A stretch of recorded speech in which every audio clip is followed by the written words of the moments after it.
Yamori was a lonely bum who turned down baddies because he didn't understand love. However, everything changes when a crazy vampire girl bites him, but warns that he has to get freaky with her to complete his transition into a vampire. So he claps her as well as her entire group of vampires. Everything began when Yamori started sneaking out at night because he was having a hard time sleeping. On one of those nights, he stops by a vending machine to get a beer, and as he's about to take it, a psycho lunatic named Nazuna shows up and teases him for wanting a beer. Since she looks like every red flag rolled into one person, Yamori gets nervous and tries to run away, but Nazuna pulls him back. She then realizes that he can't sleep and offers to help him out. What do you mean by that?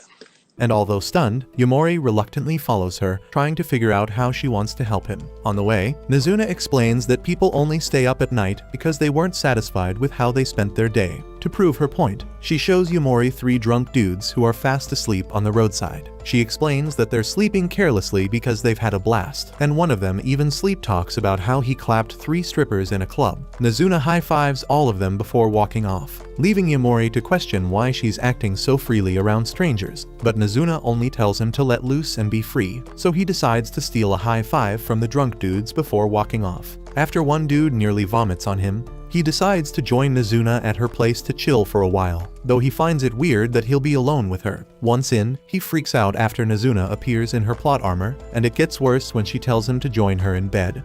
Okay. However, as all the blood leaves his brain, Nazuna sees where it went and insists he stay because she only wants the tip, and though sleeping with her feels good, Yamori decides to keep his guard up, just in case he becomes a father by morning. 5 minutes in, Nazuna notices no movement from Yamori, so she thinks he's asleep and smiles. She slowly approaches him and leans towards his neck to give him a good sip. She turns red because she never expected a dude built like expired mayonnaise to taste so good. But she almost wets her pants when Yamori gets up and asks what just happened. Judging from the red juice leaking from his neck, he knows something sus went down. But Nazuna fumbles an excuse, claiming that a huge mosquito sucked him. However, Yamori doesn't buy it because the same red juice is leaking from her mouth, which makes him ask if she's a vampire. When Nazuna admits she is, Yamori gets scared, thinking he'll become one. But Nazuna tells him it doesn't work like that. She explains that sucking is more like eating, and she isn't interested in creating vampire offspring. Curious, Yamori questions why he didn't turn, and she explains that the only way he can become a vampire is if he falls in love with her. Saying this makes Nazuna feel shy, especially with her skimpy outfit, but she calms down after having a beer outside. Once relaxed, she explains that when a person who's in love with a vampire gets fed on by that vampire, he becomes the vampire's offspring. She then uses the concept of child making to clarify things,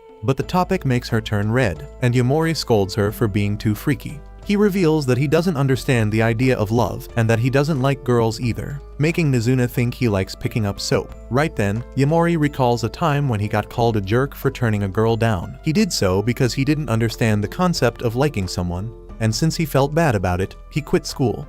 When he opens up to Nazuna about everything, she then advises him to keep hanging out at night, insisting that it'd be a waste if he gives it up. As Yamori thinks about this, something snaps within him, and he ends up begging Nazuna to turn him into a vampire. This shocks Nazuna because she knows that Yamori will need to fall in love with her first for that to work. But Yamori is already way past that. He wants to enjoy the night and be done with boredom, and he doesn't care if it means having feelings for her. In the end, Nazuna agrees, but sees it only as a means to keep feeding on him. Later, she casually throws him off a rooftop so he can get a feel of the night, but she catches him before he can get reincarnated and proceeds to fly him around to catch the night sky. The next night, he sneaks out of his house again and decides to hang out with Nazuna. While they talk, Nazuna brings up the idea of creating an offspring. Whoa, calm down, Jamal. And she turns red when Yamori insists that he'll fall in love with her and become a vampire. It gets worse when Yamori exposes his neck, begging her to feed on him, because doing that is equivalent to seeing Megan Fox in a hot swimsuit. However, after something stops tingling, she regains herself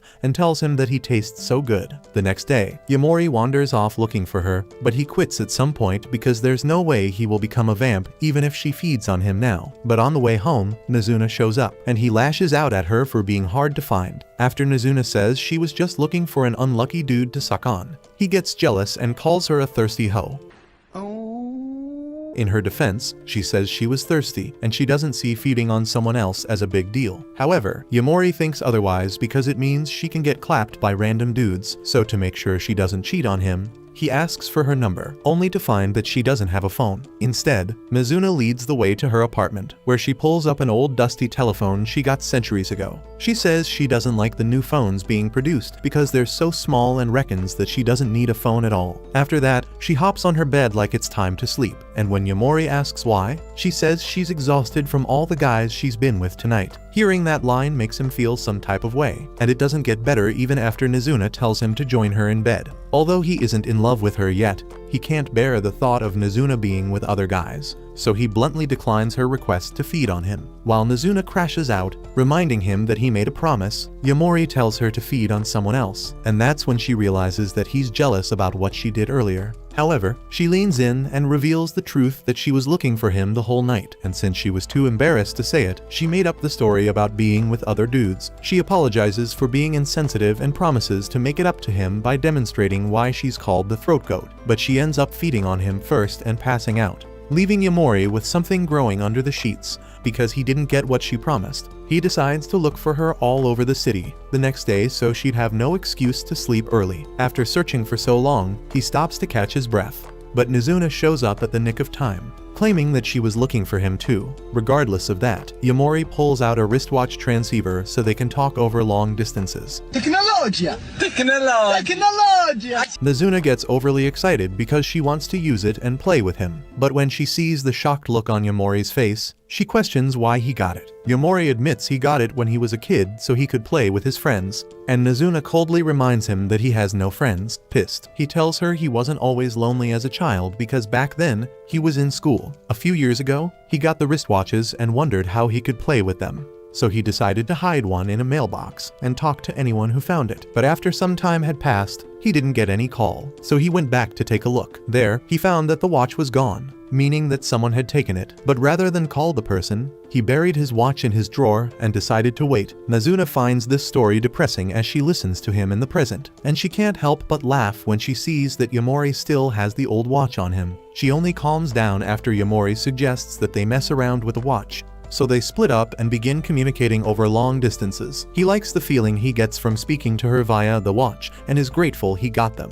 But Mizuna, on the other hand, turns red when he makes her feel as if they're dating. Yamori hopes to fall in love with her as soon as possible, while Mizuna only looks forward to sucking him dry tonight. Eventually, they meet up, and Mizuna ends up flying Yamori all over the city again. This time, she makes a stop at his school and feeds on him, making him wish he could clap her all night. Later, on the way back home, Yamori looks at his old watch and wonders what happened to its pair. Right then, a beep comes in, and he turns around only to find that it's Akira from school. Since it's so early, Akira asks what he's up to, and Yamori remains speechless. Before then, he had a conversation with Mizuna, where she asked why he didn't have a single friend. The question threw Yamori off guard because he couldn't even tell what it meant to be friends with someone, and Mizuna was left speechless. She teased him for not having friends at all, but he argued that he had when he was a kid, but he found it rude to call someone a friend when he hadn't spoken to them for years. Currently, he wonders why Akira has his transceiver and is shocked when she tells him he gave it to her. She reminds him that they were always in different classes, and she hates that she missed her chance to talk to him when he started making friends. Apparently, she waited for years for Yamori to call her via the transceiver, but she put it away since he never called. As of now, the only reason she beeped him was because she's worried he hasn't been showing up in school,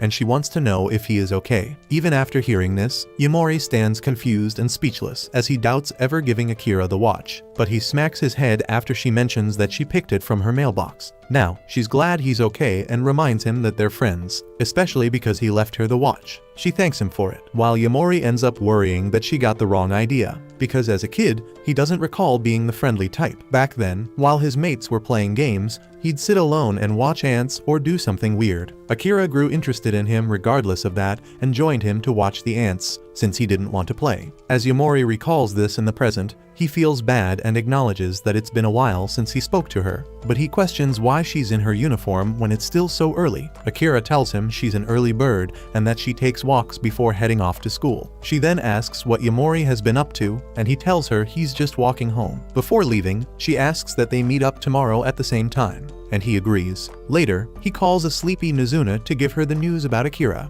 but she only tells him goodnight and goes back to bed. A few days later, Yamori gets out of bed around dawn to head out, and Mizuna casually calls him out on his recent habit of leaving early. She teases him and tells him he's free to do whatever, since what they have is a friends with benefits arrangement. While Yamori crashes out, Mizuna jokingly tells him she knows he wants to go see another woman, but his reaction makes her realize that it's true. Knowing that he's been had, Yamori tries to explain himself, but he fumbles his words and ends up running off to meet Akira. This time, while he's chilling with her, he's shocked to see Mizuna watching him from the shadows, so he freaks out and yells for his life. While he fears getting torn to shreds, Mizuna only teases him for playing hanky-panky with Akira behind her back, but she appears cool with everything and even tells Akira that she has nothing to worry about. Akira, on the other hand, thinks Mizuna is bad news and blames her for him quitting school, thinking Yamori likes her. This forces Mizuna to reveal that her relationship with Yamori is purely physical and nothing more. To prove her point, she feeds on Yamori, and Akira watches in shock and realizes that Mizuna is a vampire. They all stop by a restaurant to set things straight, and Mizuna goes for a beer, while Yamori and Akira stick to coffee. Akira doesn't hesitate to go straight to the point as she questions Yamori about his deal with Mizuna. First, she asks why he doesn't show up in school, and when Mizuna mentions that school is for losers, she calls her a trifling hoe and tells her to stop interrupting. All the while, Yamori summons the courage to reveal the truth, so he starts by telling Akira that school was no fun to him. Akira admits that school is no fun too, but says it's no excuse for him to quit at all. She then begs Yamori to join her at school, insisting that it's always fun for her whenever he's around. On hearing this, Yamori runs out of what to say, while Mizuna begins to develop an interest in Akira. After introducing herself, Mizuna asks to confirm if Akira is really Yamori's friend. So when Akira says yes, Mizuna questions why she didn't check up on Yamori all this time, and then she walks out on them. Once she leaves, Yamori reckons that she might be pissed, so he runs after her to find out what's up. When he finds her, she denies being pissed,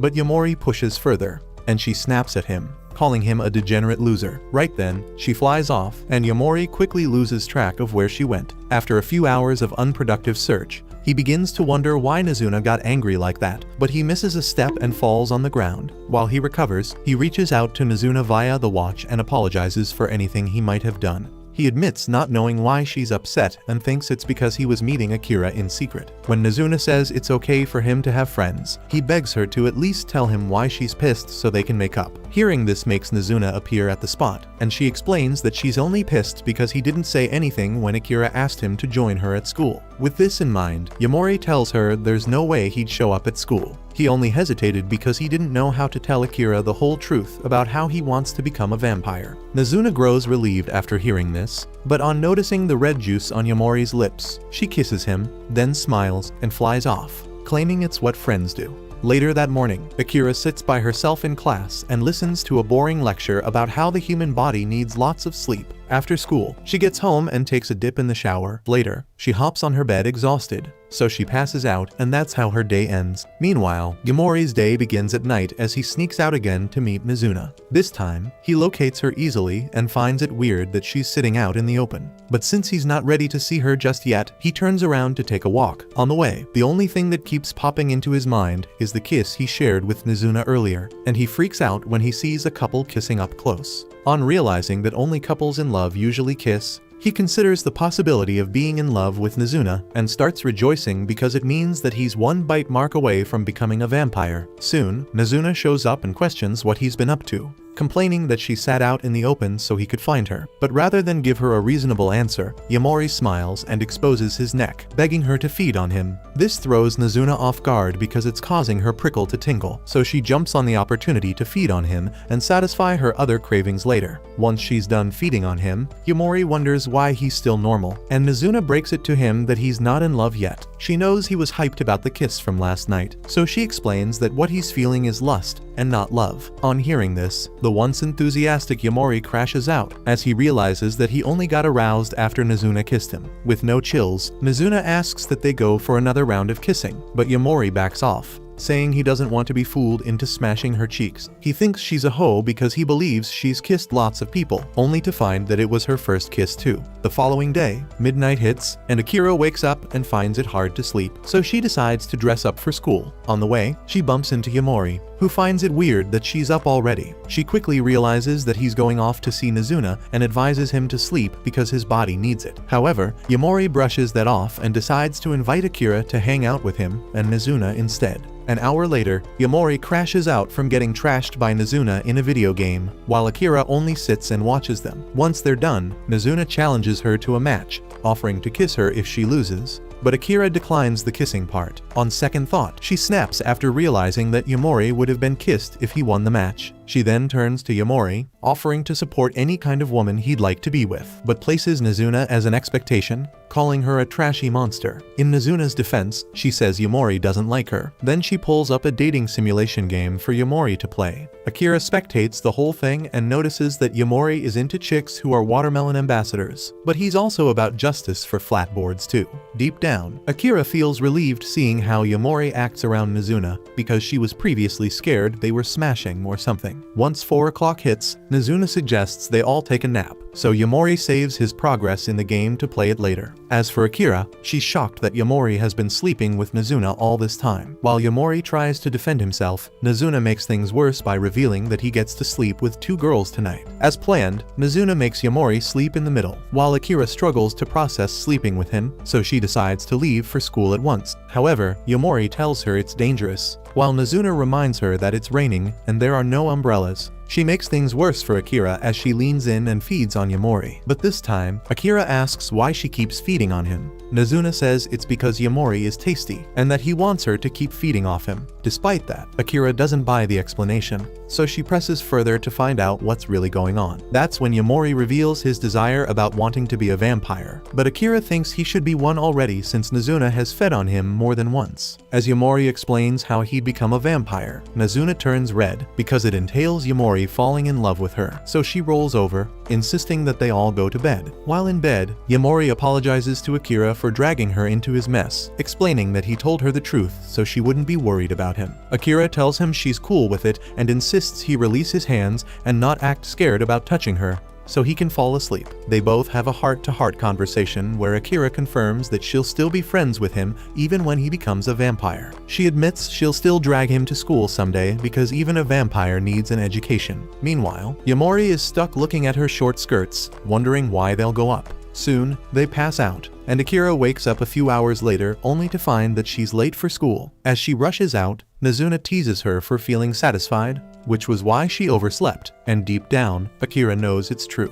Later that day, Nazuna wakes up from sleep and is a bit frustrated that it isn't nighttime yet, so she passes the time by playing video games. After losing a top-rated match, she recalls that her package is on the way and realizes that she missed it because she was asleep during the day. Pissed, she decides to buy some things at the convenience store, but she stops on the way to play with a stray cat. A few meows later, Nazuna regrets touching the cat because it stinks, so she stops at a public bath to take a shower. Before heading off, she drops her wristwatch for the receptionist so he can check if it still works, since Yamori hasn't called her yet. After she takes a shower, she grows frustrated over the fact that vampires can't see their reflection in the mirror, but she brushes it off the moment her watch beeps. Outside, she meets Yamori, who finds it hard to believe that she's the one, especially since her hair is loose and she's wearing something so short. As he tries to control the urge to smash her on the spot, Nazuna teases him and says he should go take a shower too. While in the public bath, Yamori's mind keeps drifting to how hot Nazuna is, but he realizes that his time with her is making him feel some emotions he isn't used to yet. Once he dresses up, he sees Nazuna again,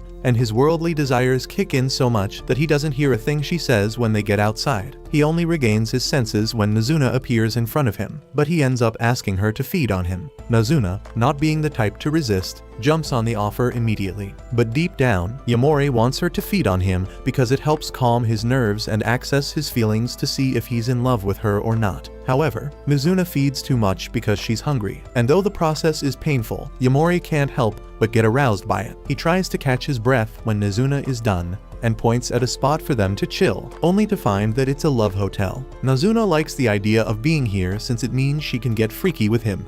While Yamori is trying his best to resist the urge, on the other hand, Nazuna calls him out for his feelings, revealing that she could tell what was going through his mind when she fed on him earlier. Apparently, Yamori doesn't fancy clapping someone he sees as a friend, but Nazuna tells him there's nothing wrong with having dirty thoughts every once in a while. She looks forward to feeding on him again, so she can taste the different flavors of his emotions, especially because he tasted so good earlier. After that, Nazuna settles to play a plotful video on high volume to disturb other customers, but it hurts that she has to pay for it first. Later, while hanging out with Nazuna, Yamori recalls that she complimented him for being tasty, so he begins feeling insecure because it means she's tasted other guys before. While he struggles to process that, Nazuna casually points at some dude she's fed on before, leaving him in shock. Nazuna quickly figures that he doesn't want to hear about the other guys she's been with and thinks he's jealous, so she tells him she's fed on women before, and now she's only feeding on him. Curious, Yamori wonders how she used to feed before they met, and she reveals that she'd invite her prey over under the pretense of some naughty services. At her apartment, she dresses in her work attire,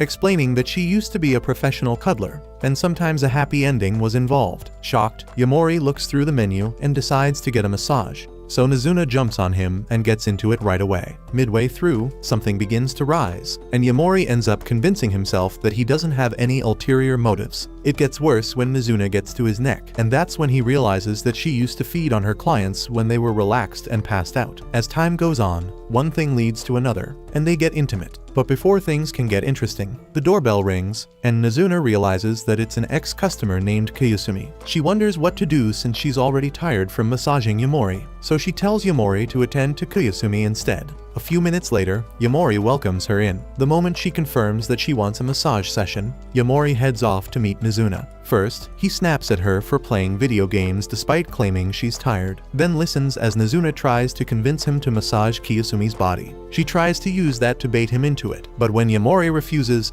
she tells him she's broke and that she used to make a living off offering services. About Kiyosumi, she works at a firm and she doesn't really vibe with her male colleagues, who often see her as an object. She hates the idea of going out to have drinks with them, and prefers to pull an all-nighter at her job instead. Apparently, the corporate world is too much for her to handle, which is why she stopped by Nazuna's place to receive body massages from time to time. In some sessions, she cried tears of joy from the way Nazuna touched her, but now she finds it weird that a guy is attending to her. While she waits to get the massage, Yamori is somewhere in the other room, getting promised a kiss in exchange for giving her a good massage. With that on the line, Yamori attends to Kiyosumi right away, dressed in a cosplay nurse outfit. As he gets into it, Kiyosumi tells him to go hard on her, and the thought of getting paid motivates him to keep going. At some point, Kiyosumi gets curious and asks how old he is, and after he reveals this, she wonders why he's working. Yamori says it's because he needs the money, and then goes on about how he doesn't sleep at night. He explains that he enjoys chilling out at night and doesn't want to miss the feeling. However, Kiyosumi's mood shifts after hearing this, as she recalls experiencing the same fun when she was Yamori's age. Back then, while she was still in school, she enjoyed the time she went out at night to grab things at a convenience store. Currently, she misses those night strolls, but curiously asks Yamori why he stopped school. Yamori says it's because it got boring, causing Kiyosumi to burst out laughing. She admits she's burned out too, which is why she showed up, and she's sick and tired of working with her colleagues. Truth is, she doesn't like being in the midst of people, and since she doesn't work alone, she has to fake having fun at her job. As she thinks about it, she begins to cry since she's tired of everything, but she stops the moment her boss calls her. Despite it being so late, she knows her boss wants her to show up at the office, and she needs to leave or else she'll face the consequences. Shocked, Yamori realizes that she's just like him, so he tells her she isn't going anywhere and that she's crashing in the apartment for the night because her session isn't over. To show seriousness, he calls Nazuna, who materializes through a wall, leaving Kiyosumi shocked. When he begs her to stop Kiyosumi from leaving, she says okay, then proceeds to toss the chick out the window. But before she can fall to her death, Yamori jumps out and catches her, while Nazuna gives him a lift. While she struggles to catch her breath, Yamori still insists that she doesn't go back to work, but she tells him that she has no choice. She reminds him that it's not like school she can bail on easily, and that she needs to answer when her boss calls. Despite that, Yamori reveals that Nazuna is a vampire, and he's hoping to be turned into one so he can enjoy the night. Though Kiyosumi finds this weird, she also finds it amusing and begins to laugh. And just like that, her mood lightens up. After having a feel of what enjoying the night feels like, she realizes that she can't keep doing it forever and settles for going back to her job. Before leaving, she tells Yamori that she feels relieved and thanks him for everything. But Yamori promises to make her a vampire when he becomes one. Later, Nazuna calls Yamori out on the promise he made to Kiyosumi, especially because he isn't sure when he'll become a vampire. But Yamori claps back, claiming that he's popular with girls, meaning that he can make Kiyosumi fall in love with him easily. The next day, when Yamori shows up at Nazuna's place,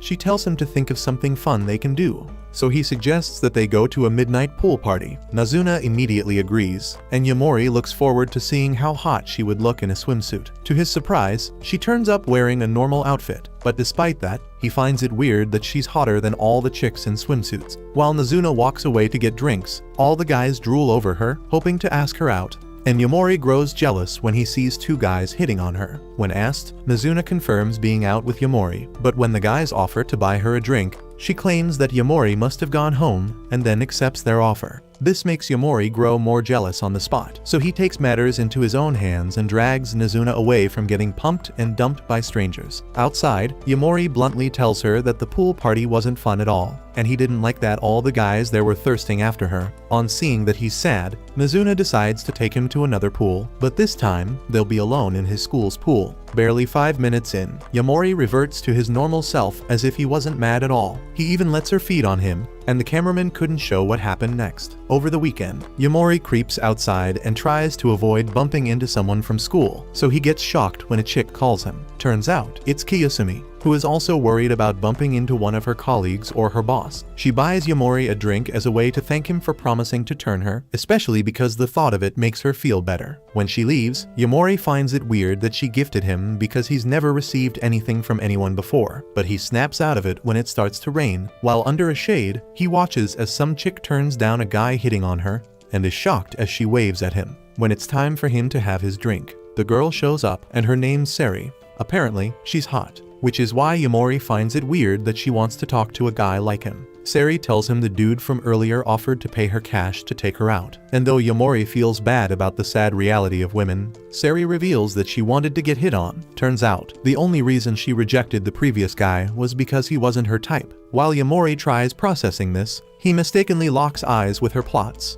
But even when he's caught, Sari opens her shirt to give him a good view of her micers. As he tries to resist, Sari takes his drink and walks away after revealing that she's interested in him. Yamori only follows her to get his drink back and make sure she's safe. On getting to a corner, she hugs him for looking out for her and casually mentions Yamori's name despite him not telling her yet. Before she backs away, she tries feeding on Yamori, only for Nazuna to show up from nowhere and rip her arm off. Yamori is shocked as he realizes that Sari was a vampire all along. While Sari trolls Nazuna for only feeding on him, she questions why she hasn't turned Yamori yet, reminding her that it is against their rule as vampires to do such. But since she threatens to suck all the red juice from Yamori's vein, Nazuna snaps and beats her to a pulp. But another vampire named Kabura shows up and takes Yamori away. She flies him off to the company of 3 other vampire chicks who give him a warm welcome. Yamori finds all of them attractive and quickly realizes that all vampires are hot. One of them, named Nico, gains his attention and tells him to pick any of them he'd like to smash.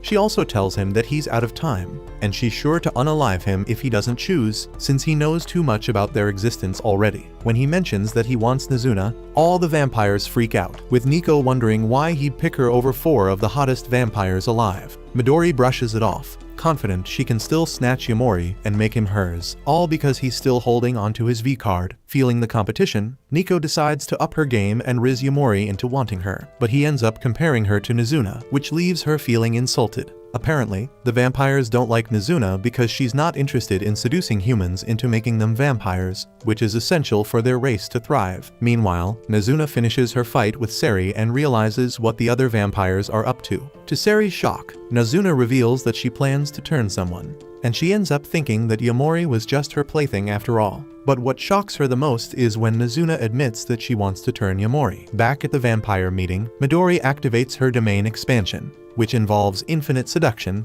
and tries to win Yamori, but she's shocked to her bones when Yamori turns her down, because apparently no guy has said no to her before. On the other hand, another vampire named Hatsuka tells Yamori to pick unless he dies, but they're all shocked when he reveals that he has always wanted to become a vampire. Nico first thinks he's lying to save his skin, but as he says he wants to fall in love with Mizuna, she shows up and becomes speechless for like 5 minutes. When she summons the courage to speak, she tells Yamori to join her, but Nico stops her, insisting that she owes the vampires an explanation. They question how she wants to make Yamori fall for her, and soon realize that she has no plan at all. With that, Kabira takes advantage of the situation, trying to seduce Yamori and figure out what makes him so special. But before she can do anything Suzy, Mizuna threatens to unalive her, while Nico tells her to cut it out. She only wants to know Mizuna's true intentions for Yamori because she's never wanted to turn anyone. Right then, Yamori reveals that Mizuna wants him because he tastes good, and that after they met, he genuinely wanted to become a vampire. Even after saying this, Nico and the other vampires insist on hearing Mizuna's intentions because she might be lying. So Yamori tells them she agreed to his falling in love with her. But one thing that shocks them is when Yamori talks as if he has all the time in the world to become a vampire. On seeing the shock on their faces, Yamori asks what's up, and Nico tells him that he needs to become a vampire within a year or else he never will. This shocks Yamori as he turns to Mizuna, who claims she forgot to tell him that part. To calm him down, she kisses him on the spot and says it's payment for massaging Kiyosumi the other day. Then she takes him away.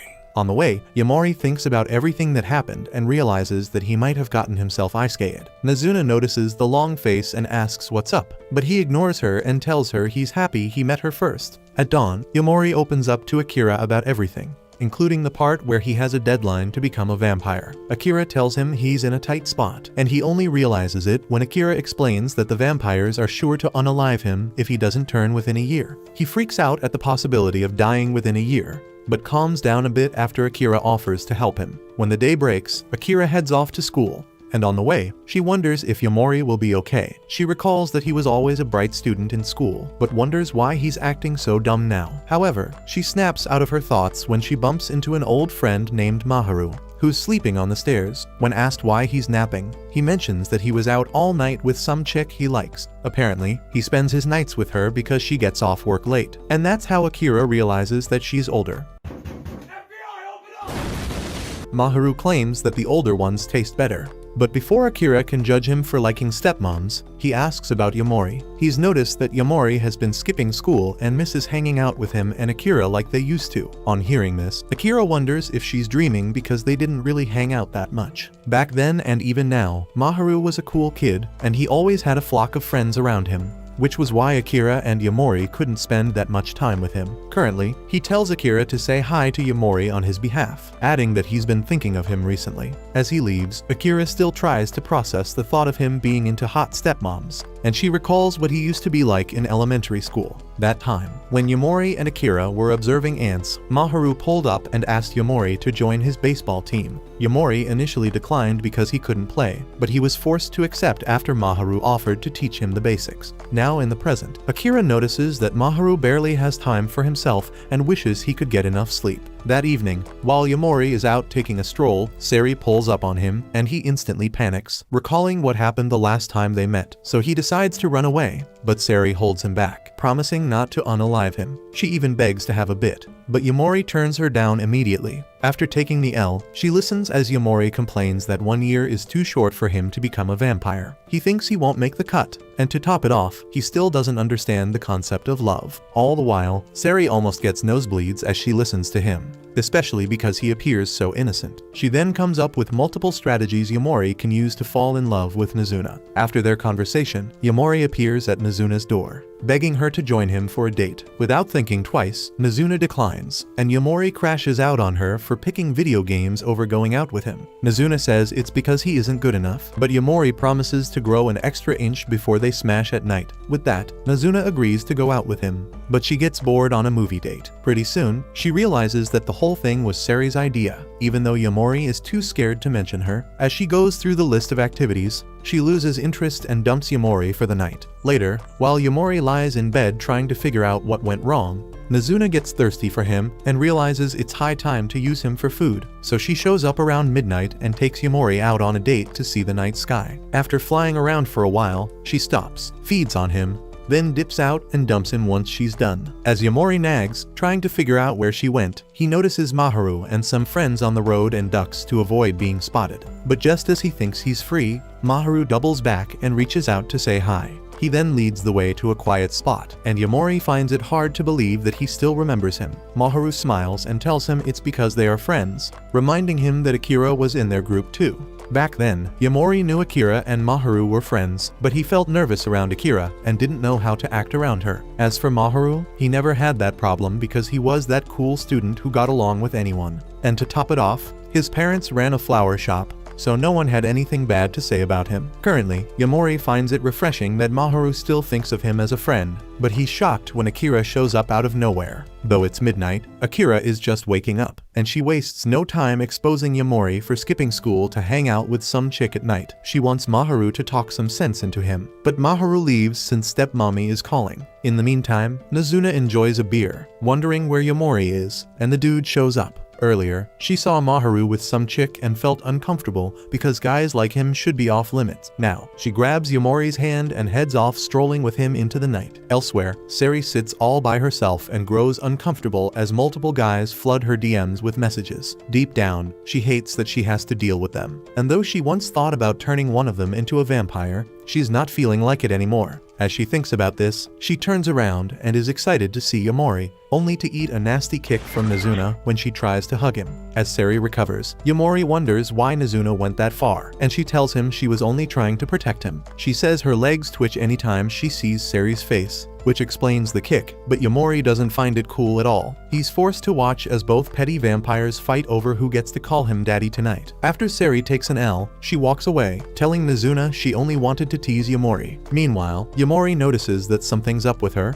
so he ditches Nazuna to ask what's wrong. Somehow, they end up at a karaoke spot, where Sari casually complains about having too many guys texting her. She decides to calm her nerves by singing a song, but Yamori doesn't vibe with the kind of song she likes. Though it's one of the recent ones, he doesn't know the lyrics, and the loser prefers to sing one released 2 decades before he was born. That's when Sari realizes he has no life apart from clapping Nazuna all night. But before she can roast him for it, a creepy dude named Akiyama shows up at the door. Yamori gets scared at the way he bangs the door, but Sari already knows he's coming for her. Akiyama keeps calling her name, begging her to at least listen, but Sari snubs him while Yamori freaks out. He wonders why Sari is acting so cool about it, but she explains that she has other stalkers too who are obsessed with her, meaning she's used to it. Regardless, Yamori feels unsafe as Akiyama keeps banging the door, so Sari tells him to get out, and he obeys. As Yamori tries to process this, he stops to ask how Sari plans to handle the issue, and she casually mentions that she'll unalive Akiyama. At first, Yamori thinks she's joking, but he realizes she's serious when he sees the look on her face. He tells her not to do it, but when Sari insists, he calls her species out for acting so entitled. However, Sari claps back, arguing that humans are the entitled ones and they're not the only ones allowed to take a life. She hates how judgy they get toward vampires for doing the same thing. As their argument escalates, Akiyama shows up at the door again, thinking they're fighting because of him, and he snaps. On seeing the look in his eyes, Yamori realizes he's far too gone, but he still saves him when Sari tries to take his life. As Sari prepares to attack again, Yamori makes a run for it and drags Akiyama along with him. After covering a few blocks, Yamori stops to catch his breath, but Akiyama is more concerned about understanding his relationship with Sari. He thinks Yamori is smashing her or something of the sort, but the shocking part is that he doesn't even know if Sari likes him or not. That's when it hits Yamori that he might be in love with Sari, and when Akiyama confirms it, Yamori begs him to explain how love feels. A few months ago, a tipsy Akiyama met Sari for the first time, and they went on a date. Over time, they got close, but Akiyama grew unsatisfied with the consistent teasing and flirting.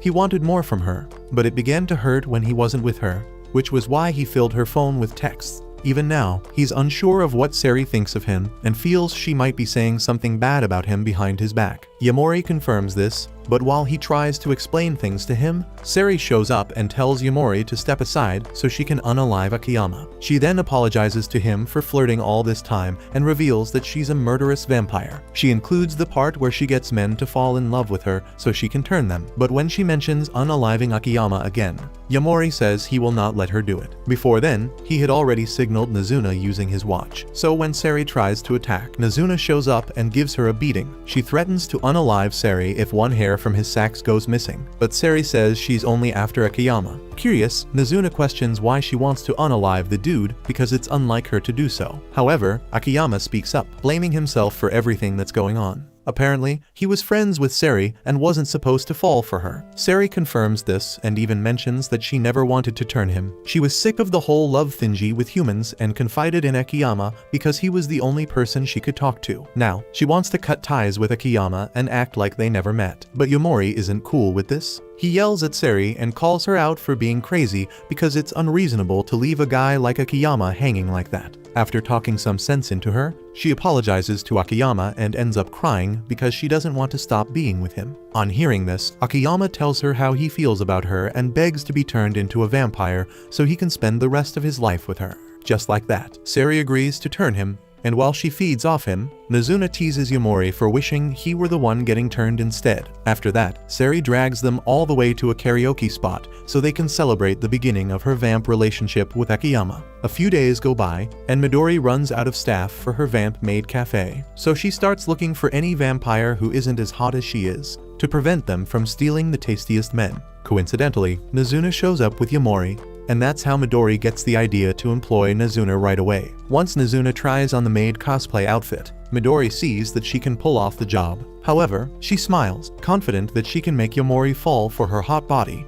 But Yomori pays no attention to her. After teaching Mizuna the basics of serving their customers, Midori sets her up with Yomori, but she fumbles her lines. Still, Mizuna manages to step up when she hears how much she'll get paid for the job, though she ends up taking the maid act way too far. As for Midori, Yomori questions how she had to act to get so popular, but she only tells him it's because she's cute. She demonstrates this by serving some dude, and her body language alone makes the guy fall in love with her faster than he can bust a nut. Meanwhile, a maid catches Yomori's attention, and he likes the way she treats him. Her name is Arisa, and since she's so hot, Yomori can't help but stare in silence. When he then mentions that he's with Midori, Arisa warns him to use her first name because of her identity. Arisa explains that though Midori became popular when she first showed up at the cafe, she herself was the most popular maid before then. Deep down, Arisa envies Midori's beauty. But to Yomori, all the vampire maids are just as beautiful, which is why the kiss Midori throws at him has no effect. After the day's work, Mizuna chugs down a whole bottle of beer to calm herself, while Midori checks social media to see if the maid cafe's account is getting any likes. Surprisingly, she realizes that someone is taking inappropriate pictures of Arisa, meaning a stalker might be obsessed with her. It stuns Midori that Yomori is able to identify the maid in the picture as Arisa, so she asks how he did it.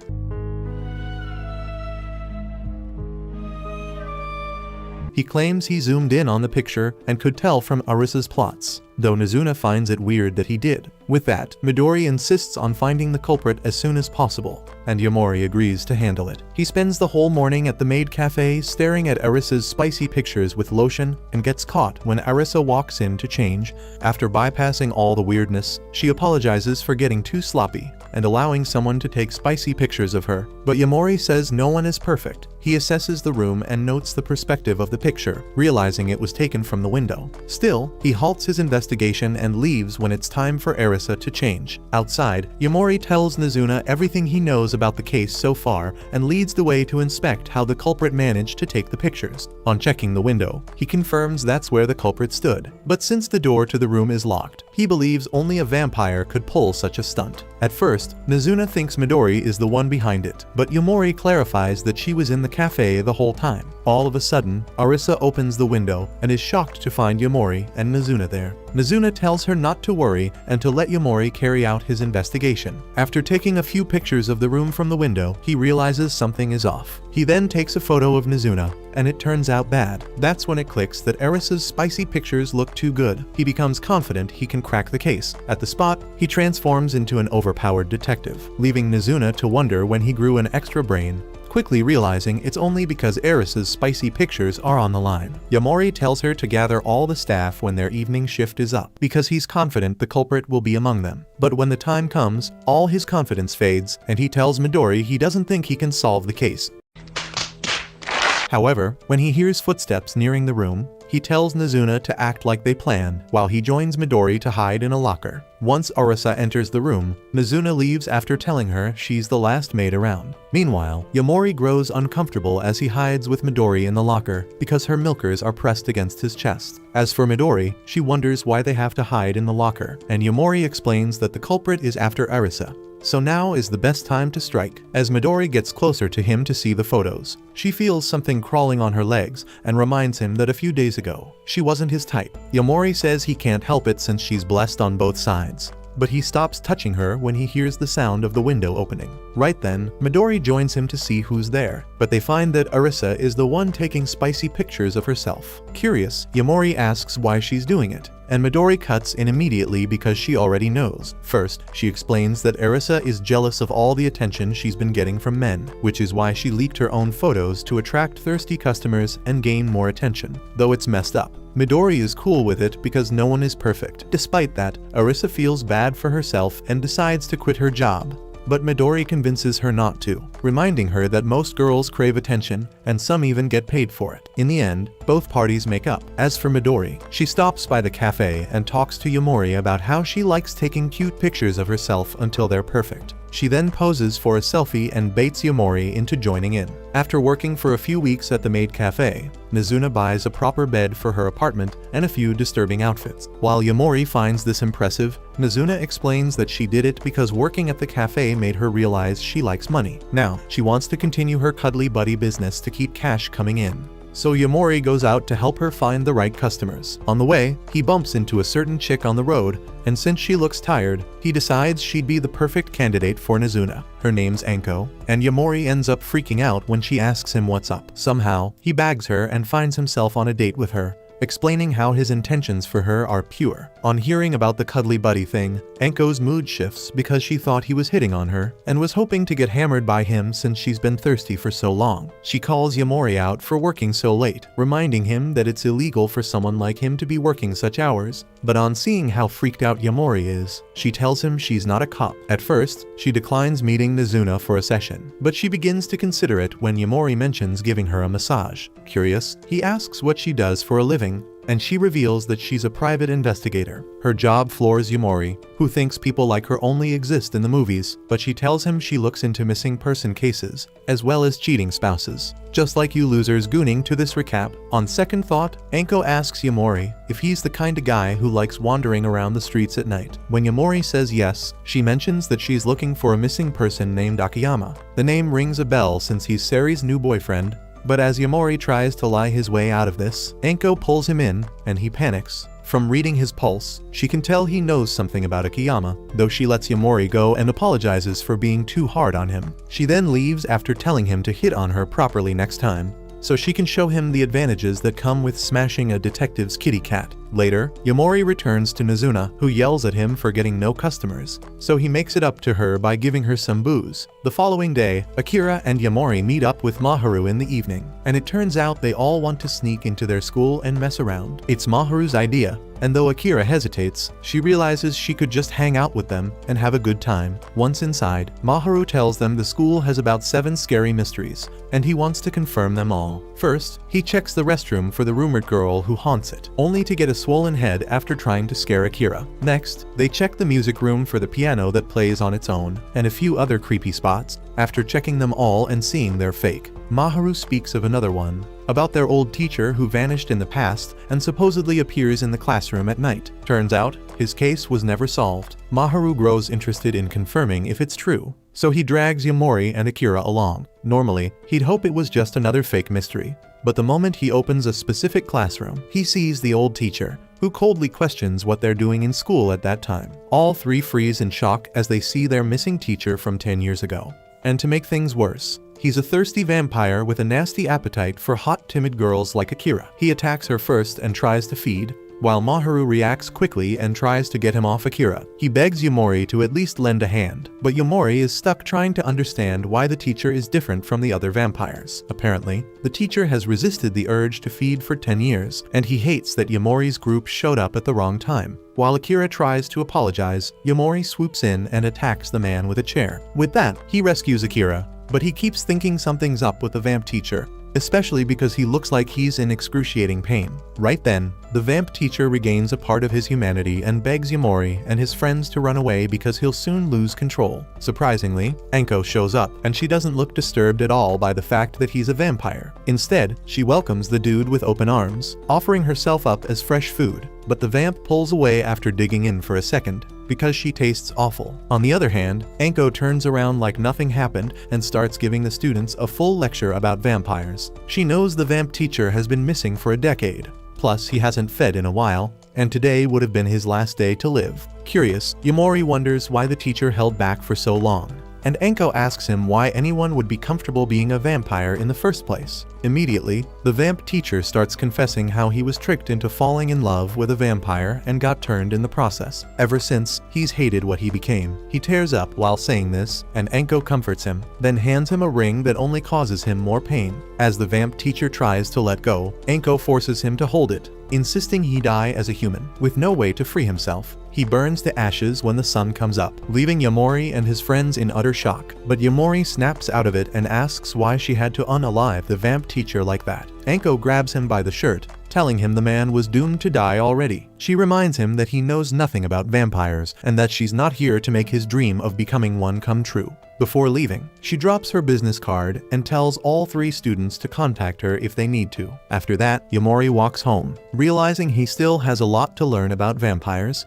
At home, he lies in bed, thinking about what Anko said earlier, while Maharu sits in Anko's office, crashing out about what he's learned so far. On giving everything a second thought, Yamori decides that he'll meet Mizuna to get an explanation. That evening, when he shows up at Mizuna's place, she appears too thirsty and begs for a sip, casually insisting that she might lose it. On hearing this, Yamori stops her from feeding, because he recalls how the late vamp acted when he lost control. Mizuna quickly figures out that something happened. So after hearing everything about the late vamp, she says she's not like him. She assures him he has nothing to worry about and decides they go out for a stroll to calm things down. On the way, she mentions something about vampires dying if they spend about 10 years without feeding. She then asks about Anko, curious about who she is, and Yamori tells her she knows that he wants to become a vampire. Now, he's a bit worried about it because Anko knows how to unalive a vampire. Though Mizuna says it's impossible for a human to unalive a vampire, Yamori tells her he doesn't want her getting hurt because of him. He's still traumatized by what happened and admits that for the first time, he was scared of vampires. Still, he apologizes for preventing Mizuna from feeding on him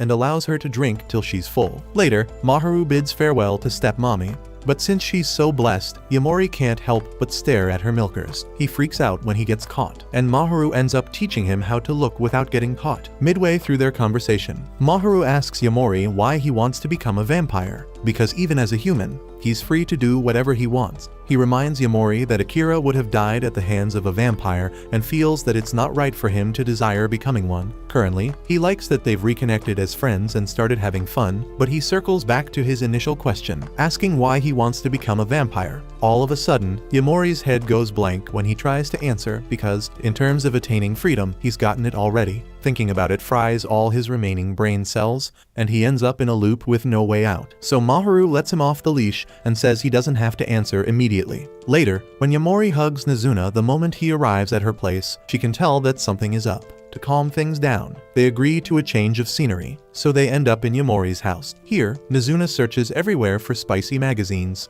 but since she doesn't find any, she checks around for tissue or hand lotion. Mid-search, she asks Yamori if he's thinking twice about becoming a vampire, and he tells her that being one comes with its problems. He says he's cool with it as long as she's around, but deep down, he's worried that his friends might get hurt. On hearing this, Mizuna's mood shifts, but she asks him why he likes being out at night. When Yamori says it's because of the freedom, Mizuna reminds him that his time at night is now his new normal and nothing stays fresh forever, because very soon, it might get boring again. She even admits from her perspective that being a vampire is boring and apologizes for not telling him. To her, living for decades is a drag, but at least she's grateful that she's grown good at playing video games. After that, she opts to go home, but Yamori stops her because he hasn't turned the lights off yet. Consequently, they both end up on his bed, but as Yamori expects to get a kiss, she only teases him and fades into the night. The following day, Yamori finally reaches out to Anko, who calls him out for not hitting on her properly. Yamori brushes it off as he's not interested in giving her 8 inches yet. Instead, he asks how much she knows about him. Shocked, Anko goes into details about his life, revealing his interest in big milkers as well as a few questionable extras. Flustered, he begs her to stop, and Anko brushes it off like she was just guessing. Next, Yamori asks why she's so against vampires,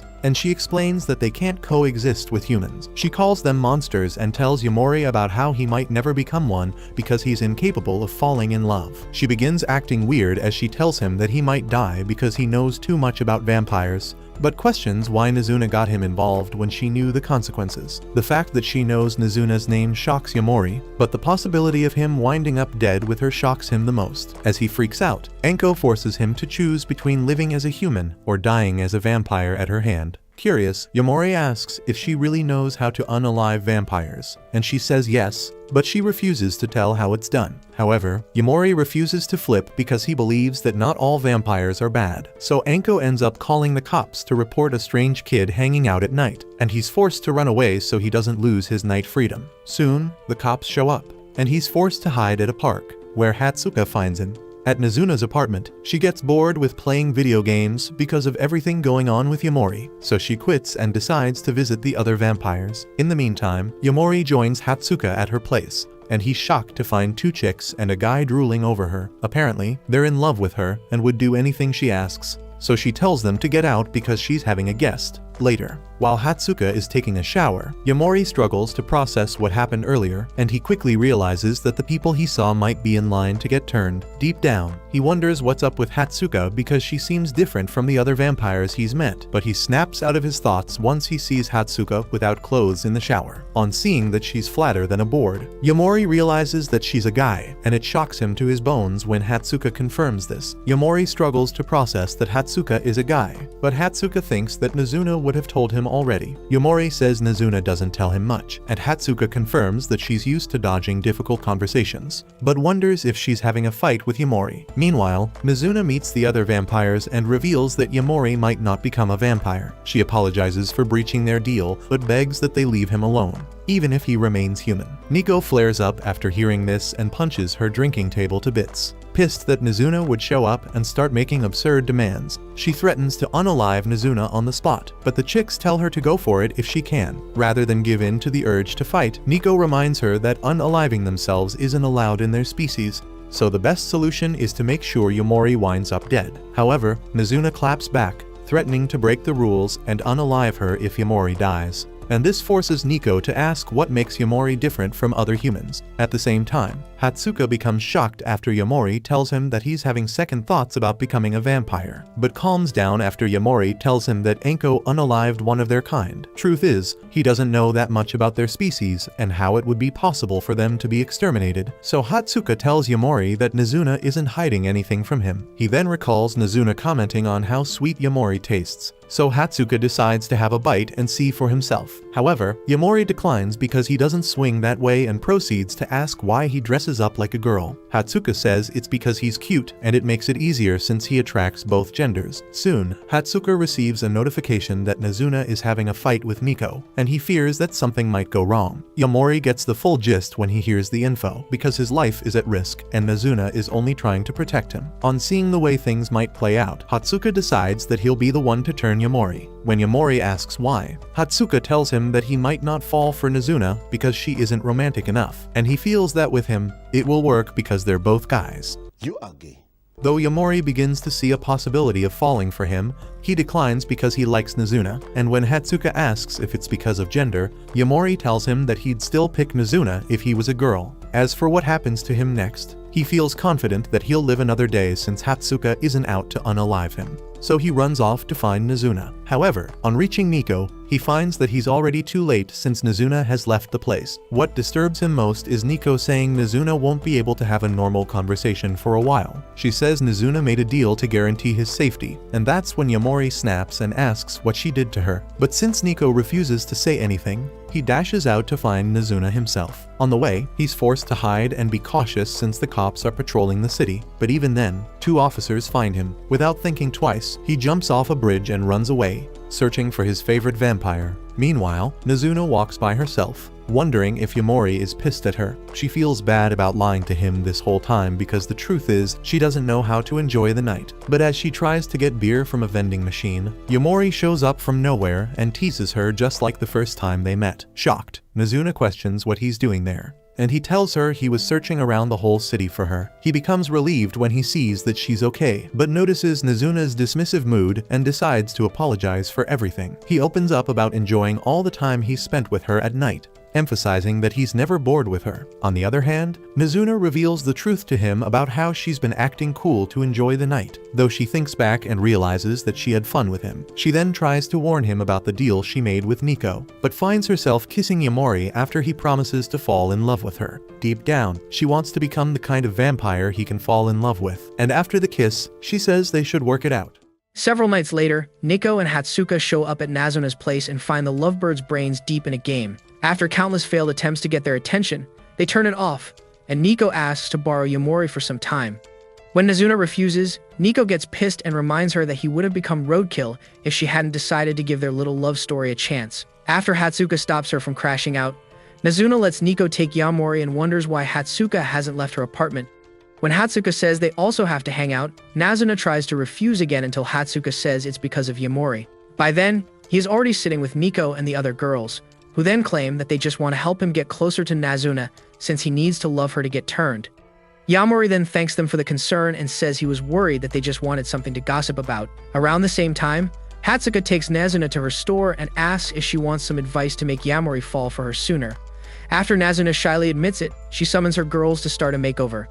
Meanwhile, Nico and the others ask Yamori if he is in love with Nazuna, but he reminds them that he barely knows what it means to be in love. This makes them excited since Nazuna is going to be his first, but Yamori starts suspecting that they are only using him for gossip. After denying it, they all continue drilling him for answers about Nazuna while Hatsuka transforms her into a Balenciaga model. Upon seeing how uncomfortable she is, Hatsuka tells Nazuna that she can't keep dressing like a washed-up OnlyFans model around Yamori. This new dressing style might just give her the edge she needs to steal his heart, but Nazuna says she feels more comfortable in her own clothes. As she starts trying to rip it off, Hatsuka suggests going out for a change of scenery. By then, Midori has already drowned her liver with booze, so the others tell Yamori not to take her seriously. However, he struggles to ignore her, as she keeps demanding to know everything about his relationship with Nazuna. When she brings up the time they kissed in front of everyone, the other girls also get excited to know what it felt like. While Yamori tries to figure out an escape plan, Nazuna sips her beer at a restaurant before asking Hatsuka for advice to make Yamori fall in love with her. Just then, Hatsuka says she desperately wants to kiss her, and Nazuna backs away, thinking it's the beer talking. However, Hatsuka explains how being so close to her is making his lightsaber charge up. He says this is a normal response to being around someone so hot, but then Nazuna gets worried because Yamori has been around her every day. But he doesn't act like a depraved creep. When she recalls the time they went to a love hotel, Hatsuka gets surprised and asks for more details, but Nazuna acts like it was no big deal. Hatsuka then tells her to admit that she loves romance because she has always been obsessed with corn-related jokes, despite her attempts to hide it. Nazuna gets flustered by this and decides to drown herself in beer until she passes out. Minutes later, Yamori shows up, and Hatsuka tells him to compliment Nazuna's looks on the way home. After, while carrying her on his back, he subtly admits that she always looks cute, and Nazuna gets flustered again, but she keeps it to herself. Days later, on a train, Yamori tells Nazuna how he ditched Nico and the other girls, but she tells him not to worry about it because they were just looking for something to yap about. She then tells him to worry about himself because he has 10 months left to fall in love with her. All of a sudden, Nazuna gets nervous because she is still not used to saying that word, so Yamori tries to hype her up, but it's too late for that. Minutes later, they arrive in Tokyo, and Yamori recalls the time he got selected for a school trip to the vibrant city. Back then, some of his classmates were jealous that they didn't get a spot, and that confused him because he had always hated the way people claimed to love going to Tokyo without any special reason. The next moment, Nazuna slaps him and says there is nothing wrong with coming to Tokyo just because. She actually came on a solo trip a while back out of curiosity, but she felt lonely after a couple of minutes. As expected, some desperate Sims tried to hit on her, but she rejected them and realized that she needed to come with someone else to really enjoy the experience. With that said, she shows Yamori all her favorite spots before taking him to a quiet city block where local couples sneak off to suck faces and other things. While watching some of the lovebirds, Yamori spots a rookie Riz Lord getting rejected by his crush and notes that some dudes just like to pick up girls without any romantic feelings. When Nazuna tells him to stop acting like every player just wants kitty, Yamori asks if she can hear herself. Nazuna then explains that although some flings start with pickup lines, they might progress to a real relationship as long as the people involved are not complaining. Yamori remains a little confused until she reminds him that their relationship started with her rizzing him up until he agreed to become her personal blood bank. This proves that romance can really start from an emotionless conversation with two consenting freaks. However, after thinking hard about this and watching all the shameless lovers, Yamori thinks Nazuna wants him to see how meaningless love can be. Minutes later, he stops in front of a zoo and says he has always wondered what it looks like at night. So Nazuna grabs him and flies inside. Unfortunately, it's completely empty.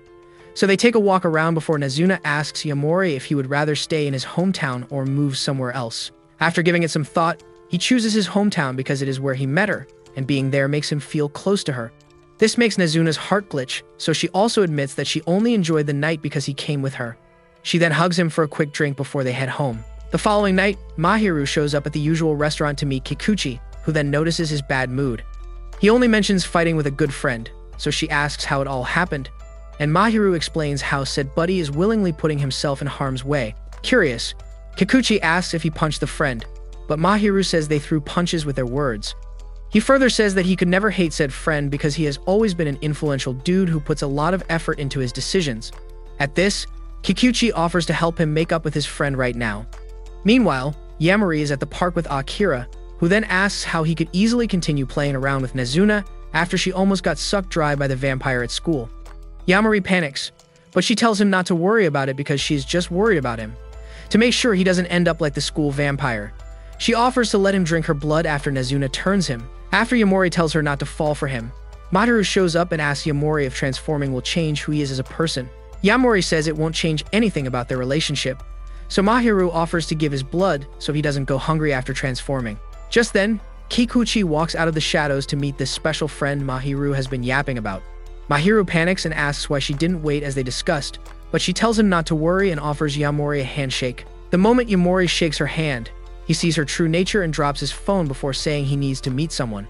Seconds later, Yamori is still running away when he suddenly hears a voice and sees Kikuchi right beside him. After she asks why he smells like he has been around a vampire, he asks if she is one as well.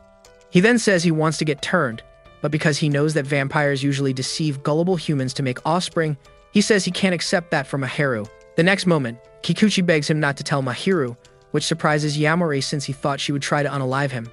Kikuchi then claims she got to know Mahiru without ever wanting to turn him, and she actually plans to tell him the truth when the time is right, but until then, she begs Yamori to keep quiet about it. After taking a moment to think, Yamori tells Kikuchi to come clean because Mahiru already accepted his decision to get turned. All of a sudden, Kikuchi reveals her true psychotic nature and says he shouldn't be interfering in another person's relationship. However, as she tries to teach him some manners, Mahiru shows up and asks what they are talking about. Kikuchi then tells Mahiru that she is a vampire, and since she has no intention of turning him, she tells him to forget about her because they can't remain together now that he knows. As she turns to leave, Yamori panics, thinking he just ruined the only good thing in his buddy's life, but then Mahiru stops Kikuchi and says she can't just leave because he has feelings for her. She once again reminds him that she is a vampire, but he says he doesn't care, so she asks for some time to think about everything. In reality, Kikuchi is ecstatic because the slow-brained simp has fallen for her act. Much later, Yamori tells Nazuna about everything, and she explains how no vampire knows what Kikuchi's deal is or how to handle her because she keeps making offspring randomly and acts clueless about it. While they continue talking about it, Mahiru reminisces about the first time he saw Kikuchi while delivering flowers to the restaurant. Her brain-melting face card and the subtle smiles she kept flashing made him obsessed, so he gave her a flower, and she told him to tell her all about it the next time he stopped by. At school the next day, Akira finds him on the stairs and asks if he's also going to become a vampire like Yamori, but Mahiru admits that he is confused. He also has no idea how Yamori could easily make such a major decision. Just then, two of his buddies show up, so Akira decides to leave, but she tells him that Yamori doesn't really use his brain, unlike him. After she leaves, Mahiru's buddies ask why he has been avoiding them lately, so he casually admits that he hates hanging out with them and gets beaten up. At night, he meets up with Yamori and asks how he gets Nazuna to feed on him. This makes Yamori confused because Kikuchi clearly hasn't fed from Mahiru, and that doesn't match up with the way Nazuna explained her obsession with making offspring. To help with this, he calls Akun and immediately notices that the shy nerd finally had a glow up. After he explains the situation, Akun suggests going somewhere warm, but Yamori tells him to wait until Hatsuka shows up. He immediately reminds Yamori of his promise to keep vampires hidden because it looks like he already blabbed about their secret to Mahiru. However, after picking up Kikuchi's scent, Hatsuka realizes what is going on, so she takes them to a public bath.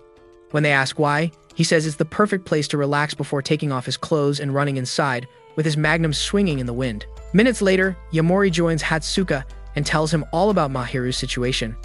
Hatsuka then says it's weird for Kikuchi to easily admit to being a vampire, especially because she has created about 50 offspring. Yamori gets surprised by this, and after Hatsuka says that some vampires are okay with just one, she says the best thing for Mahiru would be to get turned because he doesn't have a choice anymore, now that he knows their secret. Minutes later, they meet up with Akun and Mahiru, who both seem to have gotten high on bootleg crack. When Akun grabs his glasses, Yamori notices that the lenses are missing, so he explains how getting turned fixed his eyesight, but he still likes wearing the frames. Just as he recalls that it's not the frame he previously used, they hear a familiar voice and get shocked to see Anko, who then says she has been looking for Akun and Yamori.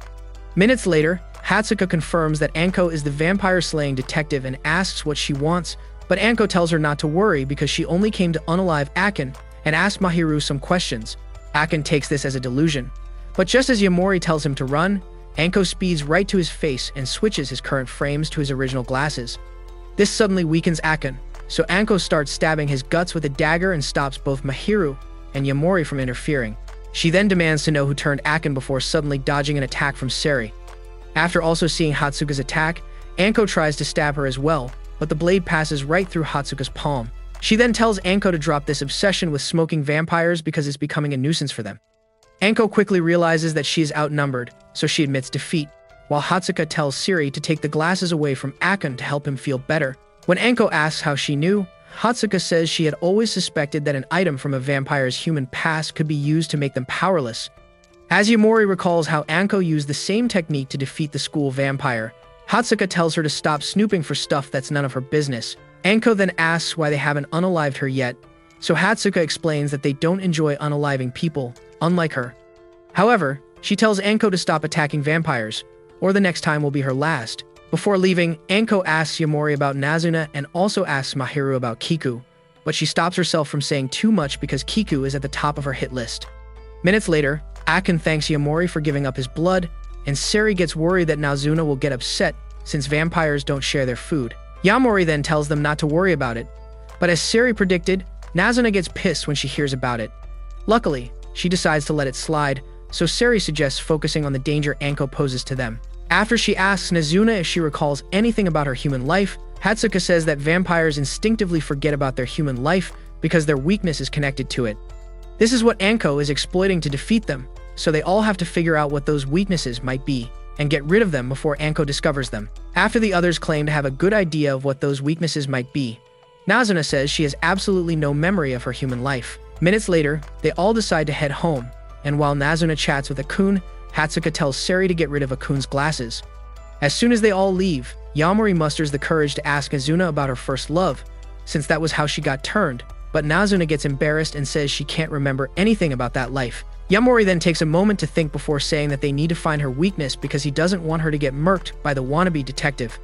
By then, Seri has just taken Akun up to a roof where he reminisces on the first day they met and accepts that he will eventually forget all about falling in love with her. After saying that she will remember for him, Seri tells him not to get upset since they can always make new memories. With that said, she breaks the glasses and flies off before he joins her to enjoy the bright night sky. Much later, Seri meets up with the other girls to spread word about Anko and how they all need to find their weaknesses before she does. Meanwhile, Yamori is still back at Nazuna's place, helping her search for clues about her past. After she gives up, he asks why she can't remember anything, so she reminds him that most vampires have been around for decades, and they obviously won't remember details about a life they lived over 50 years ago. As they sit down, Yamori gets curious and asks how old she is, but Nazuna gets embarrassed and tries to avoid the question. However, after he claims it's not a big deal, she says it's been a little over 3 decades since she started living as a vampire, which means she is probably the same age as your boring aunt. Yamori suddenly gets creeped out, and Nazuna notices, so she gets embarrassed and says it would have been better if she were at least 100 years old. After moving past it, he asks for the earliest memory she still has, so Nazuna takes a moment to think and recalls waking up in her apartment with nothing but a futon. That does nothing to help, so Yamori continues looking until he spots a wallet and finds an old patient card in it. After Nazuna sees that it was last used 30 years ago, they head to the hospital and sneak in to find more answers, but Nazuna starts yapping about hospital ghosts. Confused, Yamori asks why she snuck into school with him back then if she's scared of ghosts, and Nazuna claims it was a different situation.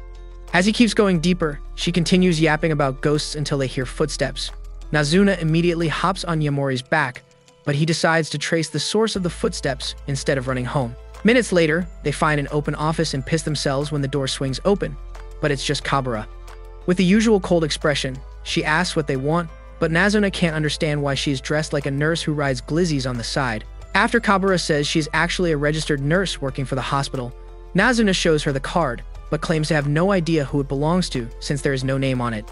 After threatening to call the authorities if they don't leave, Kabura heads out, but Yamori stops her and demands to know the truth because there's no way a vampire works in the same hospital shown on the card, and it's just a coincidence. Kabura remains silent, so Yamori asks for permission to search the hospital for answers because he has to protect Nazuna. Kabura then agrees, with a special condition. Minutes later, Yamori and Nazuna change into scrubs, and Kabura says this is the only way she can allow them roam the hospital.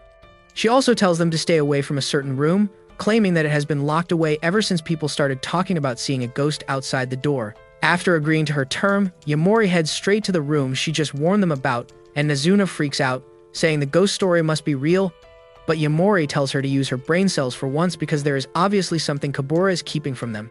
While he tries to figure out what it is, Kabura starts reminiscing on her past. Minutes later, Yamori and Nazuna continue looking for clues in other places, but his mind keeps going back to Kabura and the suspicious look on her face when she first found them.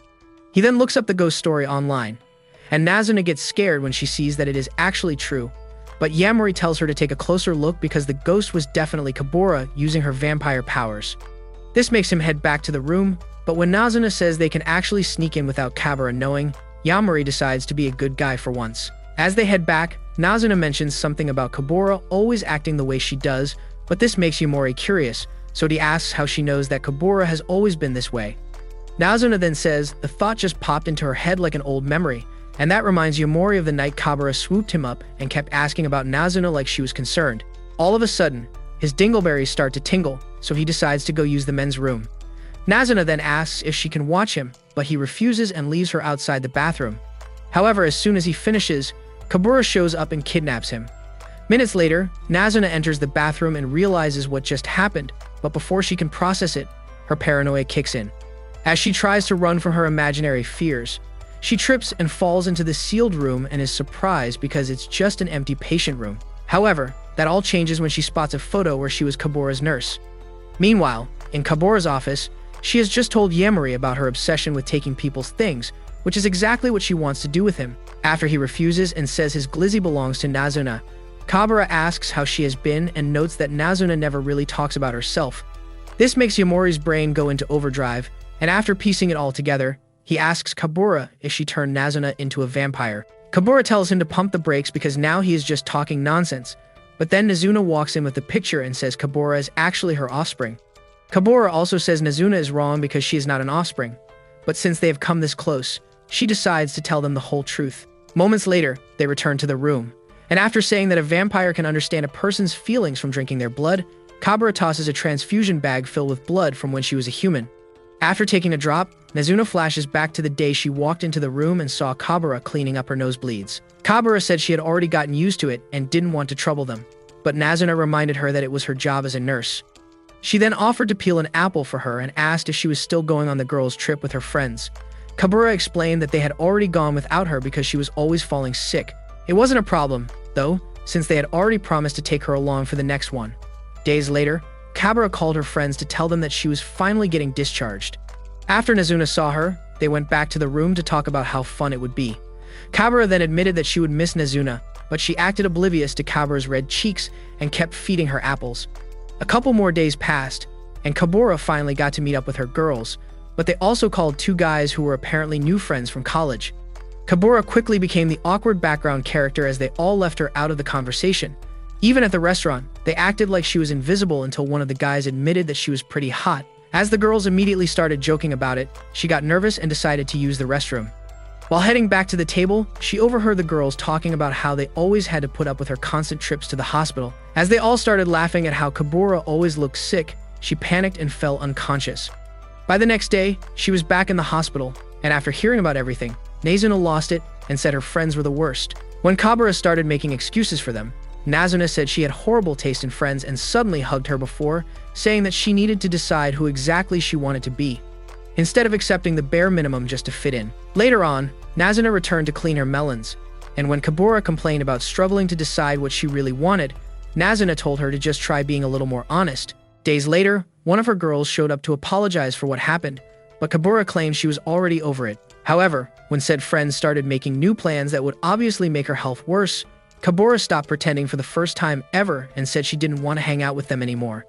After this, she went up to the roof where Nazuna was having a smoke and started admitting to all the things she had always hated about her life. Nazuna watched calmly as she started crying and admitted that she hated her life and desperately wanted to experience freedom without worrying about her fragile body all the time. After Kabura also admitted that she had developed feelings for a certain someone, Nazuna asked for all the details, but Kabura told her to stop pretending because it was obviously her. With a calm smirk, Nazuna admitted that she already knew and told Kabura that her dream for freedom was very possible before turning her. Days later, the girls had become drinking buddies, emptying all the bars in the city and having a blast while at it. Soon after this, Kabura started working in the hospital, and Nazuna told her to learn how to hunt for herself because they couldn't continue taking the hospital's blood supply. Back in the present, Yamori is frozen in shock, trying to process all this, but then Nazuna asked Kabura who the pink-haired chick was, because it wasn't actually her. Kabura calmly agrees and tells her to sit so she can braid her hair before finishing the story. One certain day, she showed up at a bar for the usual binge drinking with Haru, but this time, she decided to drink tea, which came as a shock. Kabura decided not to think much of it, though, but then Haru suddenly said she wanted to get married. After Kabura drenched the waiter in beer and apologized, her face card made the simp accept her puke, but then Haru dropped another bomb. She had fallen in love with a human and was already pregnant with his child. This not only came as a shock because Kabura still had feelings for Haru, and now had to accept the fact that she was only her offspring and nothing more. Several years later, Haru suddenly vanished and left a note asking Kabura to look after her daughter. In the note, she explained how the girl was a hybrid who had not woken up once since she was born, so Haru had no idea she was going to be a normal vampire or one capable of eating like a human. After reading it, Kabura went to Haru's apartment complex and decided to unalive the girl because it made no sense to look after a breathing corpse. However, after walking into the apartment, she froze because Nazuna had just woken up, and she looked just like Kabura did before she pulled a Houdini. Back in the present, Yamori struggles to believe that Nazuna became a vampire without ever falling in love with one, so they both ask if he was deaf during the entire flashback. He then asks Nazuna how she can easily believe all this, and she says that it's not like Kabura has any reason to lie. She does, however, want to know why she doesn't have any recollection of her past despite the fact that she was never human. Kabura then asks Yamori if he remembered what he did when he was little, and after he says no, she explains that Nazuna was like a newborn back then and had to be taught the most basic stuff, like how to talk and feed. All of a sudden, Kabura decides to stop the story and tells them to leave because this conversation brings up painful memories she is trying to forget. After she says that taking care of Nazuna was torture, they both leave, and Yamori tries to brighten up the mood by saying that they don't have to worry about Anko anymore since Nazuna doesn't have a weakness. Nazuna then says she has always felt a little irritated around Kabura. Meanwhile, Kabura is still in her office, reminiscing on the night Haru explained how she would basically steal patient blood to keep their food supply stocked. As she starts wondering if she did a good job with Nazuna, Yamori returns to ask another question. He assures her that Nazuna is waiting outside, but she calls him toxic for leaving his girl behind. After she agrees to hear him out, Yamori asks why she lied about hating her time with Nazuna, because she has always had a concerned look on her face when talking about her. After admitting that she has cared about Nazuna, Kabura tells Yamori to stop assuming that an inexperienced virgin can ever truly understand her feelings. She then tells him to focus on having a good relationship with Nazuna. Moments later, he meets up with Nazuna, who then calls him dumb for thinking that Kabura didn't actually feel irritated by her. She explains how Kabura's anger is completely justified, because the one person she loved got knocked up by some loser and left her to look after the daughter who looked just like her. This makes Nazuna recall the night Kabura broke down in her arms and couldn't get over the fact that Haru abandoned her. The following night, Yamori gets excited by the fact that Nazuna has never been with anyone else, and after noticing, She teases him about it. When Kabura finally shows up and asks why they came back, Nazuna tells her to stop acting like she doesn't get lonely being by herself all the time. Once again, Kabura makes them put on scrubs, but then Nazuna suddenly realizes why she has always felt weird around Kabura. Haru was also a nurse, and since they look alike, Kabura probably feels some sort of attraction towards her. To make matters worse, Kabura nervously tells Nazuna to sit on her thighs, making it obvious that she is down bad for her vampire kitty. Minutes later, they tell Kabura all about Anko's obsession with smoking vampires using objects from their past. Kabura then thanks them for the information and decides to get her offspring to take care of the personal items in that room. With that out of the way, Nazuna takes off with Yamori, but then he tells her that Anko probably had a horrible experience with vampires, which is why she is so obsessed with unaliving them. Much later, Anko breaks down the door to Kabura's patient room and gets disappointed that it's empty, but she immediately decides to focus on her next target. The following night, Kabura meets up with Nazuna and Yamori to talk about Anko's failed attack. After admitting that Anko might have succeeded if not for them, she says she still has to fulfill one last promise to Haru, which is to see Nazuna become a proper vampire by turning someone. Speaking of which, she tells them not to waste any time thinking about Haru because she is already in the great beyond with the man she married. Turns out she refused to drink blood after meeting her man, and giving birth to Nazuna drained her of the little blood she had left. He was the one who found Kabura and told her about it before also joining Haru in the afterlife.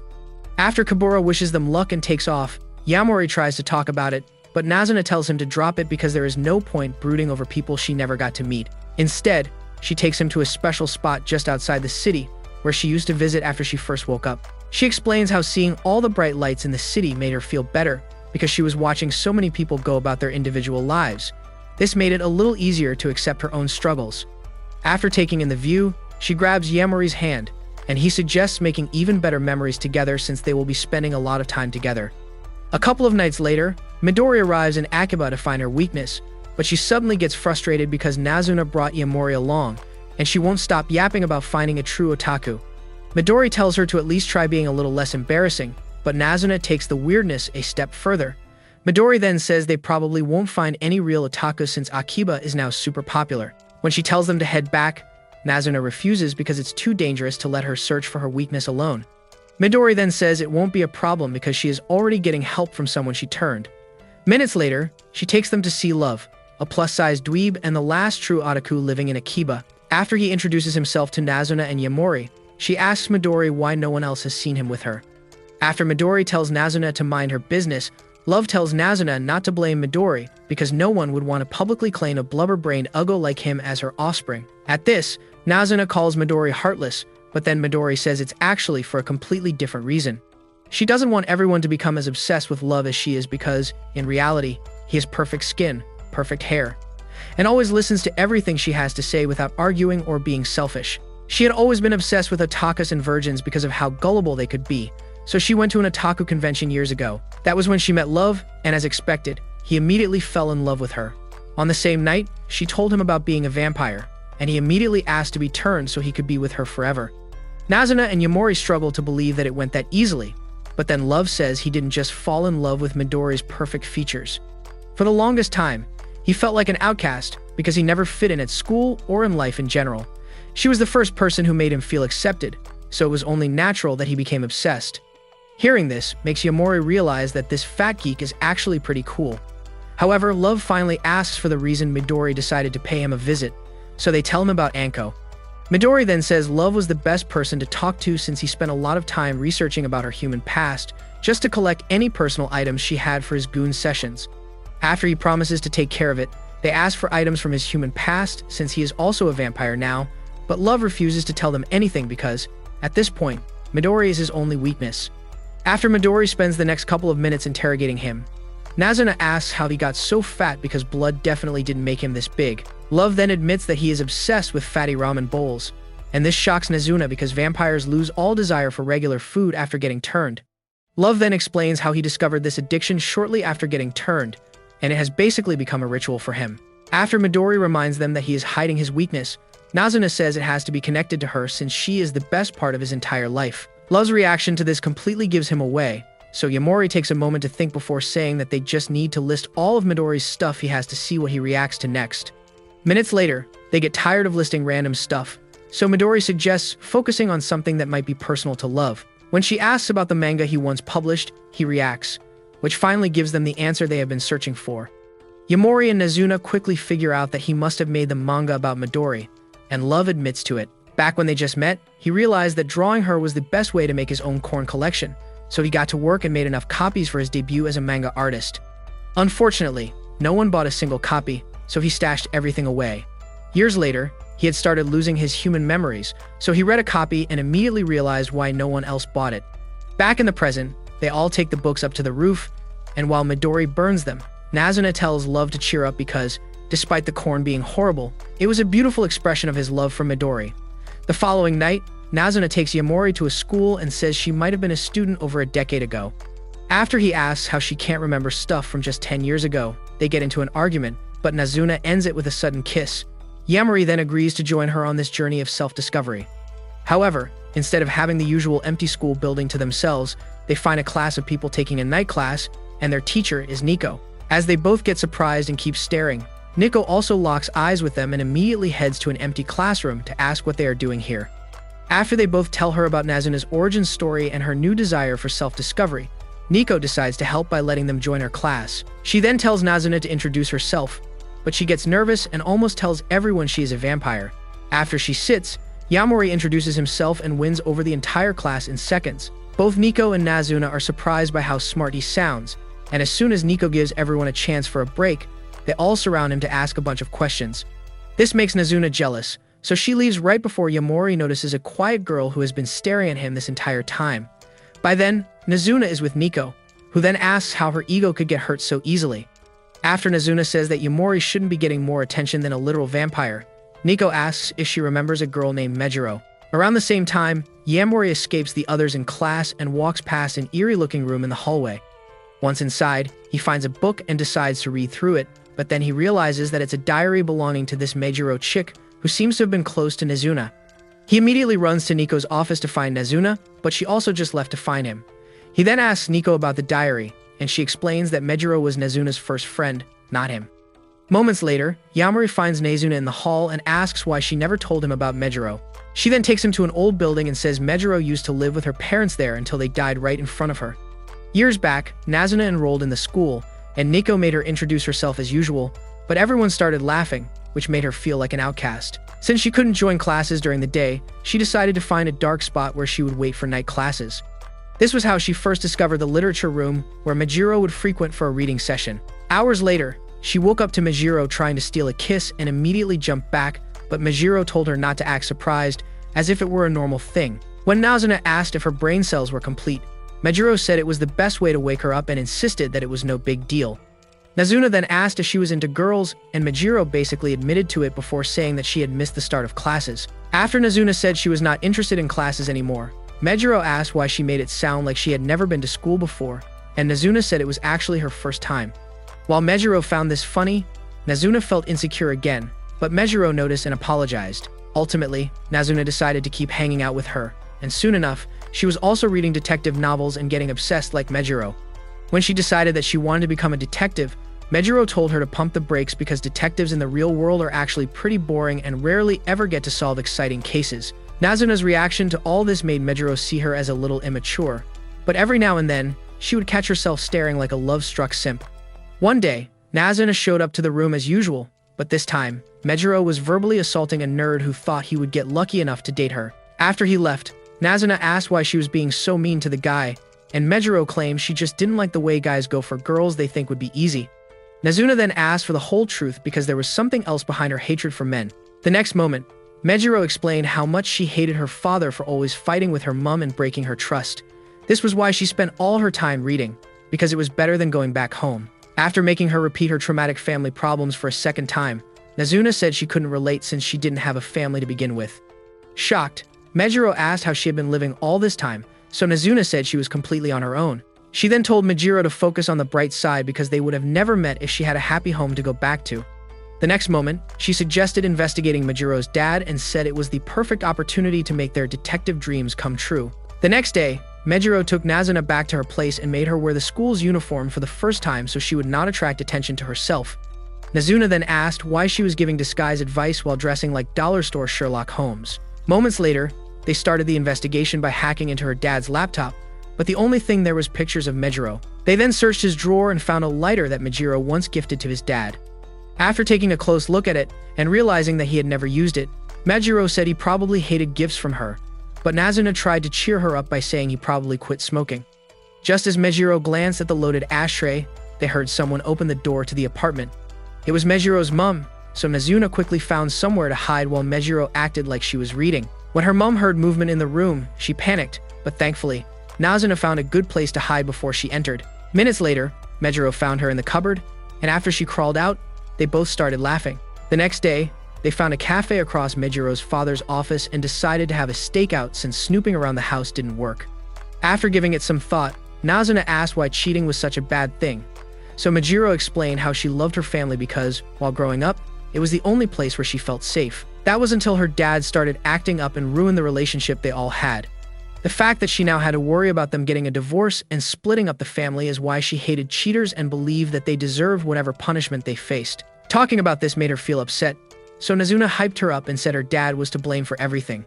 Just then, Mejiro panicked because her dad just entered the cafe, so Nazuna made her hide under the table. While Mejiro was enjoying the view, Nazuna watched as her dad found a spot to sit and continued working. Over an hour later, he finally got up and left, but Nazuna immediately ran out to tail his cab. Using her super speed, she tried to catch up, but someone suddenly punched her straight out of the air, causing her to rip her hand up while trying to break the fall. By the time she got back, Mejiro saw the wound and got scared, so they went to a late-night cafe. Once inside, she noticed that Nazuna's wound was already healing and asked how, so Nazuna came clean about being a vampire. After initially thinking that it was a joke, Mejiro realized that she was the real deal and started asking a bunch of questions, like how to become a vampire. When Nazuna said she had to fall in love with one, Mejiro felt disappointed and said it wasn't possible because she couldn't even develop feelings for her fellow humans. The next day, they had to swap clothes since they spent the night out, and Mejiro needed an explanation for why she didn't return home. The entire walk felt like running a marathon for Nazuna since the sun was draining her energy, so Mejiro thanked her for the company before they got back to her place. Later that night, Nazuna showed up to school with the clothes she borrowed, and after Mejiro made fun of her glasses, she asked how her parents reacted. Mejiro then said it was all cool because, while her dad never even made it back home, her mom only cared about what he was doing. After saying that she doesn't even care anymore, Mejiro's book gets soaked with tears, so Nazuna climbs the table to hug her.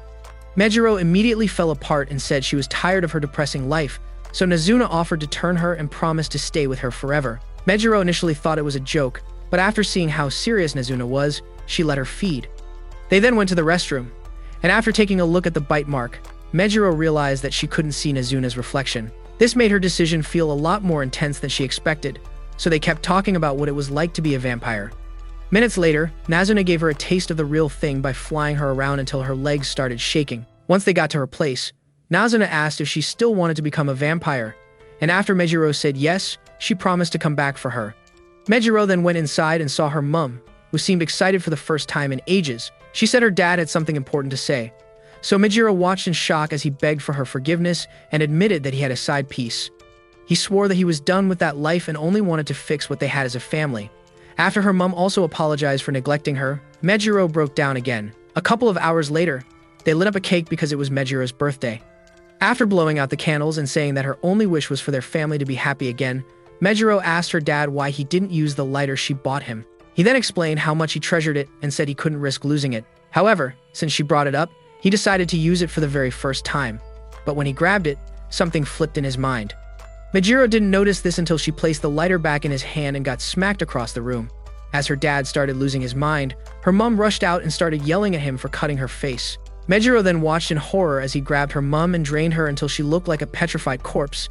In that moment, his mind completely unraveled, and as he struggled to understand what was happening, he decided to feed on Mejiro as well. Luckily, she used the lighter and realized that it was some sort of weakness against him. Hours later, Nazuna showed up, but it was already too late by then. Mejiro's dad was long gone, and her mum's body was still on the floor. Mejiro then asked if she also had the ability to completely drain someone like her dad just did, and after Nazuna said yes, Mejiro decided to leave for school and said she didn't want to be a vampire anymore. Back in the present, Anko has just shown up to meet Nazuna and Yamori. Yamori gets shocked to see her acting all familiar with Nazuna, who then says she always suspected that Anko is actually Mejiro. After apologizing for not saying something sooner, Nazuna greets her and asks if she knows that her former place is now rented at a super low price. Anko explains that it's because of what happened to her family, but then she drops the history lesson to talk to Yamori. She tells him that he only has one more chance to give up his obsession with the dark side because she will also have to smoke him if he actually gets turned. Yamori then says he already made up his mind a long time ago and wants nothing more than to stay with Nazuna forever. At this, Anko commends his bravery and leaves. The following night, Nazuna calls a meeting with the other girls to talk about Anko. After she tells them everything, Kabura gets pissed that she didn't hear about this sooner. Seri also gets mad at Nazuna because Akon almost got chopped to bits by Anko. Surprisingly, Nazuna admits that she was wrong and says she didn't tell any of them because she didn't want to accept that Anko had decided to dedicate her life to unaliving vampires. She wanted to believe that Anko had found a way to be happy regardless of what happened to her family, but since that is clearly not the case, she decides to fix it on her own. After she leaves, Midori and Seri note that Nazuna seems a lot more mature now, but Kabura barely reacts because she is worried about what comes next. After Nico asks if they all got rid of the personal items from their human pasts, they all agree to share information and stay alert until Nazuna takes care of Anko. The next day, Yamori starts brainstorming for ways to protect Nazuna from whatever Anko might be planning. After Akira catches him mumbling to himself, they head to the park to talk, and after catching up with everything that happened recently, Yamori asks about Mahiru. Akira then explains how he has been sleeping through classes and says he's probably burnt out from having to help his family's business. When she says they will get even busier for Halloween, Yamori's eyes light up as he realizes something important. That night, he and Nazuna pull Nico away from class to discuss the possibility of Anko attacking on Halloween night, since it was the night her family fell apart. After giving it some thought, Nico says there is no way she will attack them in a crowd of people, but she thanks Yamori for the heads up and promises to tell the others. She then returns to class while Nazuna tells Yamori that his brain is only good for solving corn-related mysteries. While they keep talking, Anko is in a shabby apartment, fighting the urge to off herself. Several nights later, it's finally Halloween, and the streets get flooded by cosplayers and creeps looking for some action. One certain otaku finds a way to corner the chick from Yamori's night class, but when he starts trying to take her somewhere private, Anko obliterates his organs with a brutal body shot that drops him. After calling him shameless for chasing chicks despite having a family, she asks for a smoke and tells the girl to run along. She then pulls out a gun and points it at the creep while explaining how she investigates unloyal spouses to expose them. Luckily, the gun is actually a lighter, but after using it, she promises to keep his infidelity secret if he helps her with a certain favor. Minutes later, Yamori shows up with Akira and watches everyone else until Hatsuka and Midori spot them. While Akira gets surprised that he knows such good-looking girls, Midori invites them to her cafe before asking why they don't have costumes on. Moments later, Yamori gets dressed like Dracula from Disney Jr. while Akira looks like she is about to soak her maid costume in kitty juices. Midori immediately gets obsessed with how good her jugs look in the costume, and this makes Akira uncomfortable, so Midori apologizes. Just then, Kabura shows up and tells Yamori that Nazuna is a couple of blocks away getting beer, and while he thanks her for the info, Akira once again wonders how he knows this many baddies. After explaining that they are all connected to Nazuna, Yamori takes her to meet Nazuna and Nico. After they both laugh at the costume, Yamori asks Nico why she doesn't have one, but she says that the freaky teacher look is exactly what she was going for. After Nazuna runs off to find more beer, Nico compliments Yamori's costume and also leaves. However, as she starts looking for a slow-brain nerd to turn, a suspicious creep taps her on the shoulder. When they refuse to say a word, Nico tries to leave, but then Anko shoots her in the head and runs off. As Nico falls, the locals start to wonder if it's a movie set since there is no blood leaking over the floor. By the time Nico finally wakes up, two desperate virgins help her up and commend her acting skills before asking for her number. After asking them where the shooter went, Nico turns them down and says she doesn't deal with premature shrimps. Meanwhile, Yamori heard the gunshot, but as he turns to look, Anko runs right past him. His heart skips a beat, but then he hears some of the locals talking about how believable Nico's fall was. This makes him realize that they are all in danger, so he tells Nico to stay put and runs off to find the others. By then, Seri and Akun are outside a cafe, enjoying the view as locals keep celebrating. When she asks if he has found someone he likes, he pictures her and says she is still the only one he wants. Seri blushes and admits that she still loves the attention before saying that he still needs to find someone so he can feed without her help. After agreeing, Akun asks why she didn't get a costume, so Seri reminds him that her regular outfits take the same amount of work. Akun still insists that she would look good in a costume, but just as Seri agrees with him, Anko shows up in a cop costume and shoots her in the head. Once again, she vanishes, and the locals all think it's the same movie set. Around the same time, Yamori runs into Nico, who then says he was right about Anko. They then wonder why she would do something this risky just to get to them because guns can't actually unalive a vampire. While Yamori says that she must be planning something else, Anko gets ecstatic about the next step of her plan. Minutes later, Yamori meets up with Nico, Siri, and Akin to figure out a solution, but they have already decided to unalive Anko. Yamori tries to change their minds, but they tell him it's the only way because Anko won't stop coming for them, and she is now putting innocent people at risk. Minutes later, Anko reminisces on the night her life fell apart and suddenly panics before realizing that it's just Akin. Feeling insulted, he charges towards her, but she dodges and starts rage-baiting him. To nobody's surprise, he falls for it and ends up with a trash can over his head while Anko makes a run for it. After hours of running as far as she can, she makes it to her old school and finds Nazuna waiting inside. While they both promise to stop each other's plans, Yamori tells Nico that he doesn't want anyone to die, including the detective. She then tells him to be realistic because Anko is doing everything in her power to make sure they all die. At this, he asks why she didn't take Anko out when she had the chance. Nico then says they couldn't because they had no idea where she was working from after she moved away from her office. She also claims that Anko never really posed a serious threat until the recent moves she started making. However, Yamori calls her bluff and says they never wanted to offer because they don't like unaliving people just like every other regular person. He claims that having supernatural strength makes it easier for vampires to throw threats around and bluff, but this makes Nico pissed because he's talking disrespectfully. However, when she tries to stop him, he says that it's the main reason he always liked them. Despite being strong enough to easily rip people's heads off their shoulders, they also feel connected to humans, which is why they try everything possible to avoid bloodshed. He further insists that there is a better way out of this because Anko might not be the psychotic lunatic they all think she is. Around the same time, Sari finds Akyun and laughs at him for getting busted by a mere mortal. He then tells her that something was off with Anko because it didn't seem like she was serious about unaliving him. While they keep talking about it, Yamori says the same thing to Nico and explains how Anko has only been using non-lethal attacks against them, which makes no sense for someone who has dedicated her entire life to unaliving vampires. He also recalls the time she said something about ending the night and says she has to be planning something else. Back in the classroom, Anko tells Nazuna that she once captured a vampire and experimented with a bunch of cruel methods to find a way to unalive them. When Nazuna asks if she found anything useful, she charges in with a dagger, so Nazuna dodges it, only to get knocked down by a brutal punch. Before she can react, Anko shoots her in the eye and says she still feels pain in all the sensitive spots, even if she is a vampire. She then sends a message and lights up her cigarette before saying that she has no choice but to unalive Yamori first. This sends Nazuna into a murderous rage, but Anko easily dodges her attack and jumps out of the window like a lunatic. Nazuna initially gets worried, but after seeing her running into the field, she gets mad at herself for showing pity to the chick trying to unalive Yamori. After realizing that this is the only way to protect him, Nazuna charges at Anko, but she easily dodges again and says vampires are so easy to predict. While Nazuna tries to stop her, Yamori gets the text and immediately starts running to find them. By then, Anko has just shown Nazuna the text to prove that she is serious about unaliving Yamori. When she tries to attack again, Anko kicks her in the gut and says the only way out is to unalive her first. Frustrated, Nazuna takes a moment to think and realizes that there is no way Anko can fight her and unalive Yamori at the same time, which means she is definitely planning something else. When she gets back up and tells Anko to drop the act, Anko gets surprised, so Nazuna says there is no way she actually plans to unalive Yamori because she has been talking way too much.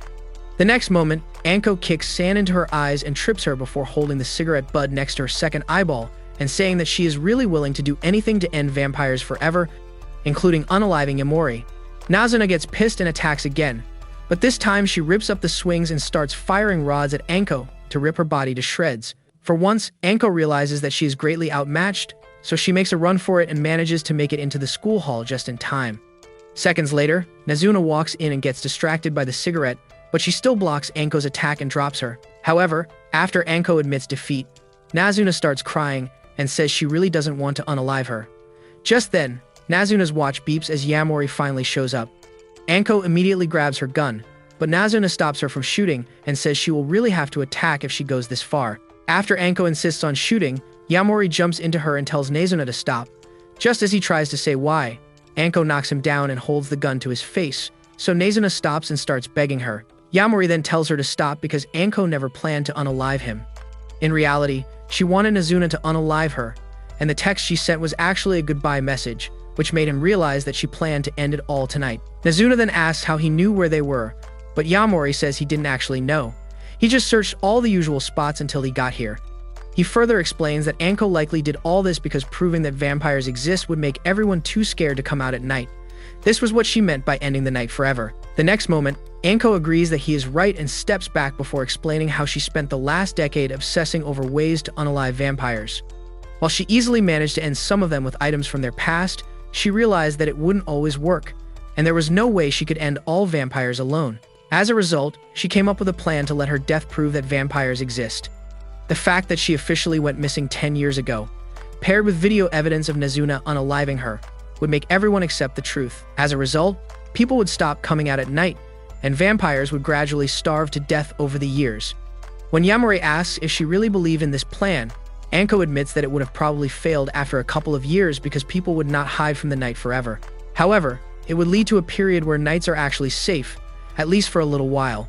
With that, Anko gets up to leave and says she is tired of everything. After she walks out, Yamori rushes to help Nazuna, and after offering some blood to help her recover, she apologizes for almost letting Anko get him. He gets confused by this, so she explains how she hesitated despite thinking that Anko was actually going to unalive him. As she starts crying about it, Yamori recalls the last thing Anko said before leaving and realizes that they should have never let her go.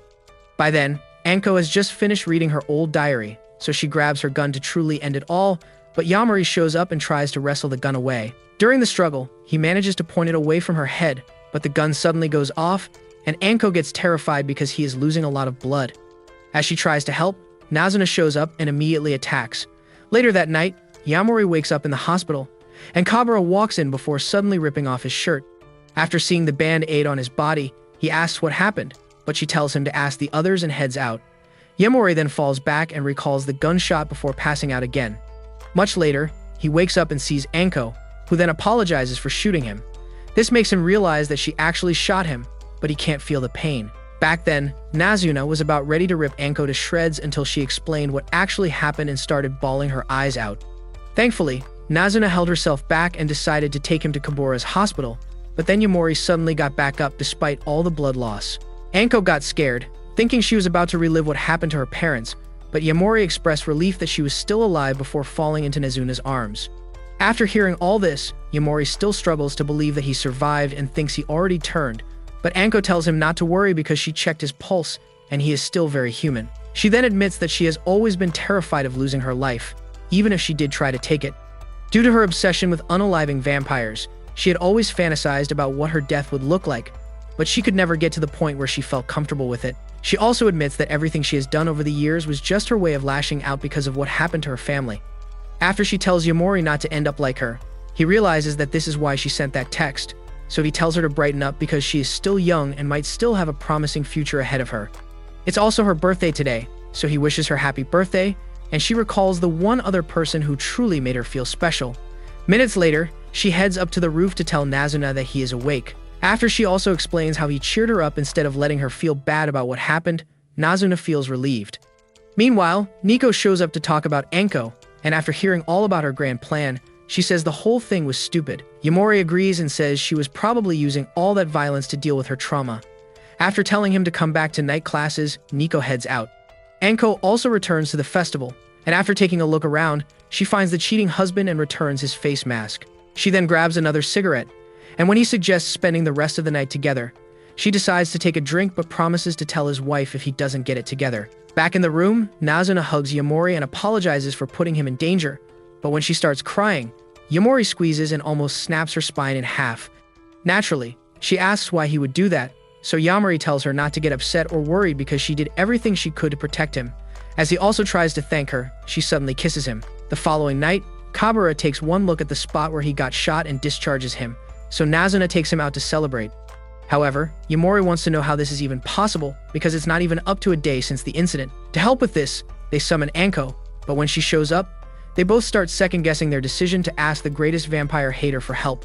Anko notices and turns to leave, but Yamori stops her and suggests finding a restaurant so they can sit. Minutes later, Anko lights up a cigarette, but Nazuna asks why she didn't get a beer so they can finally share a drink.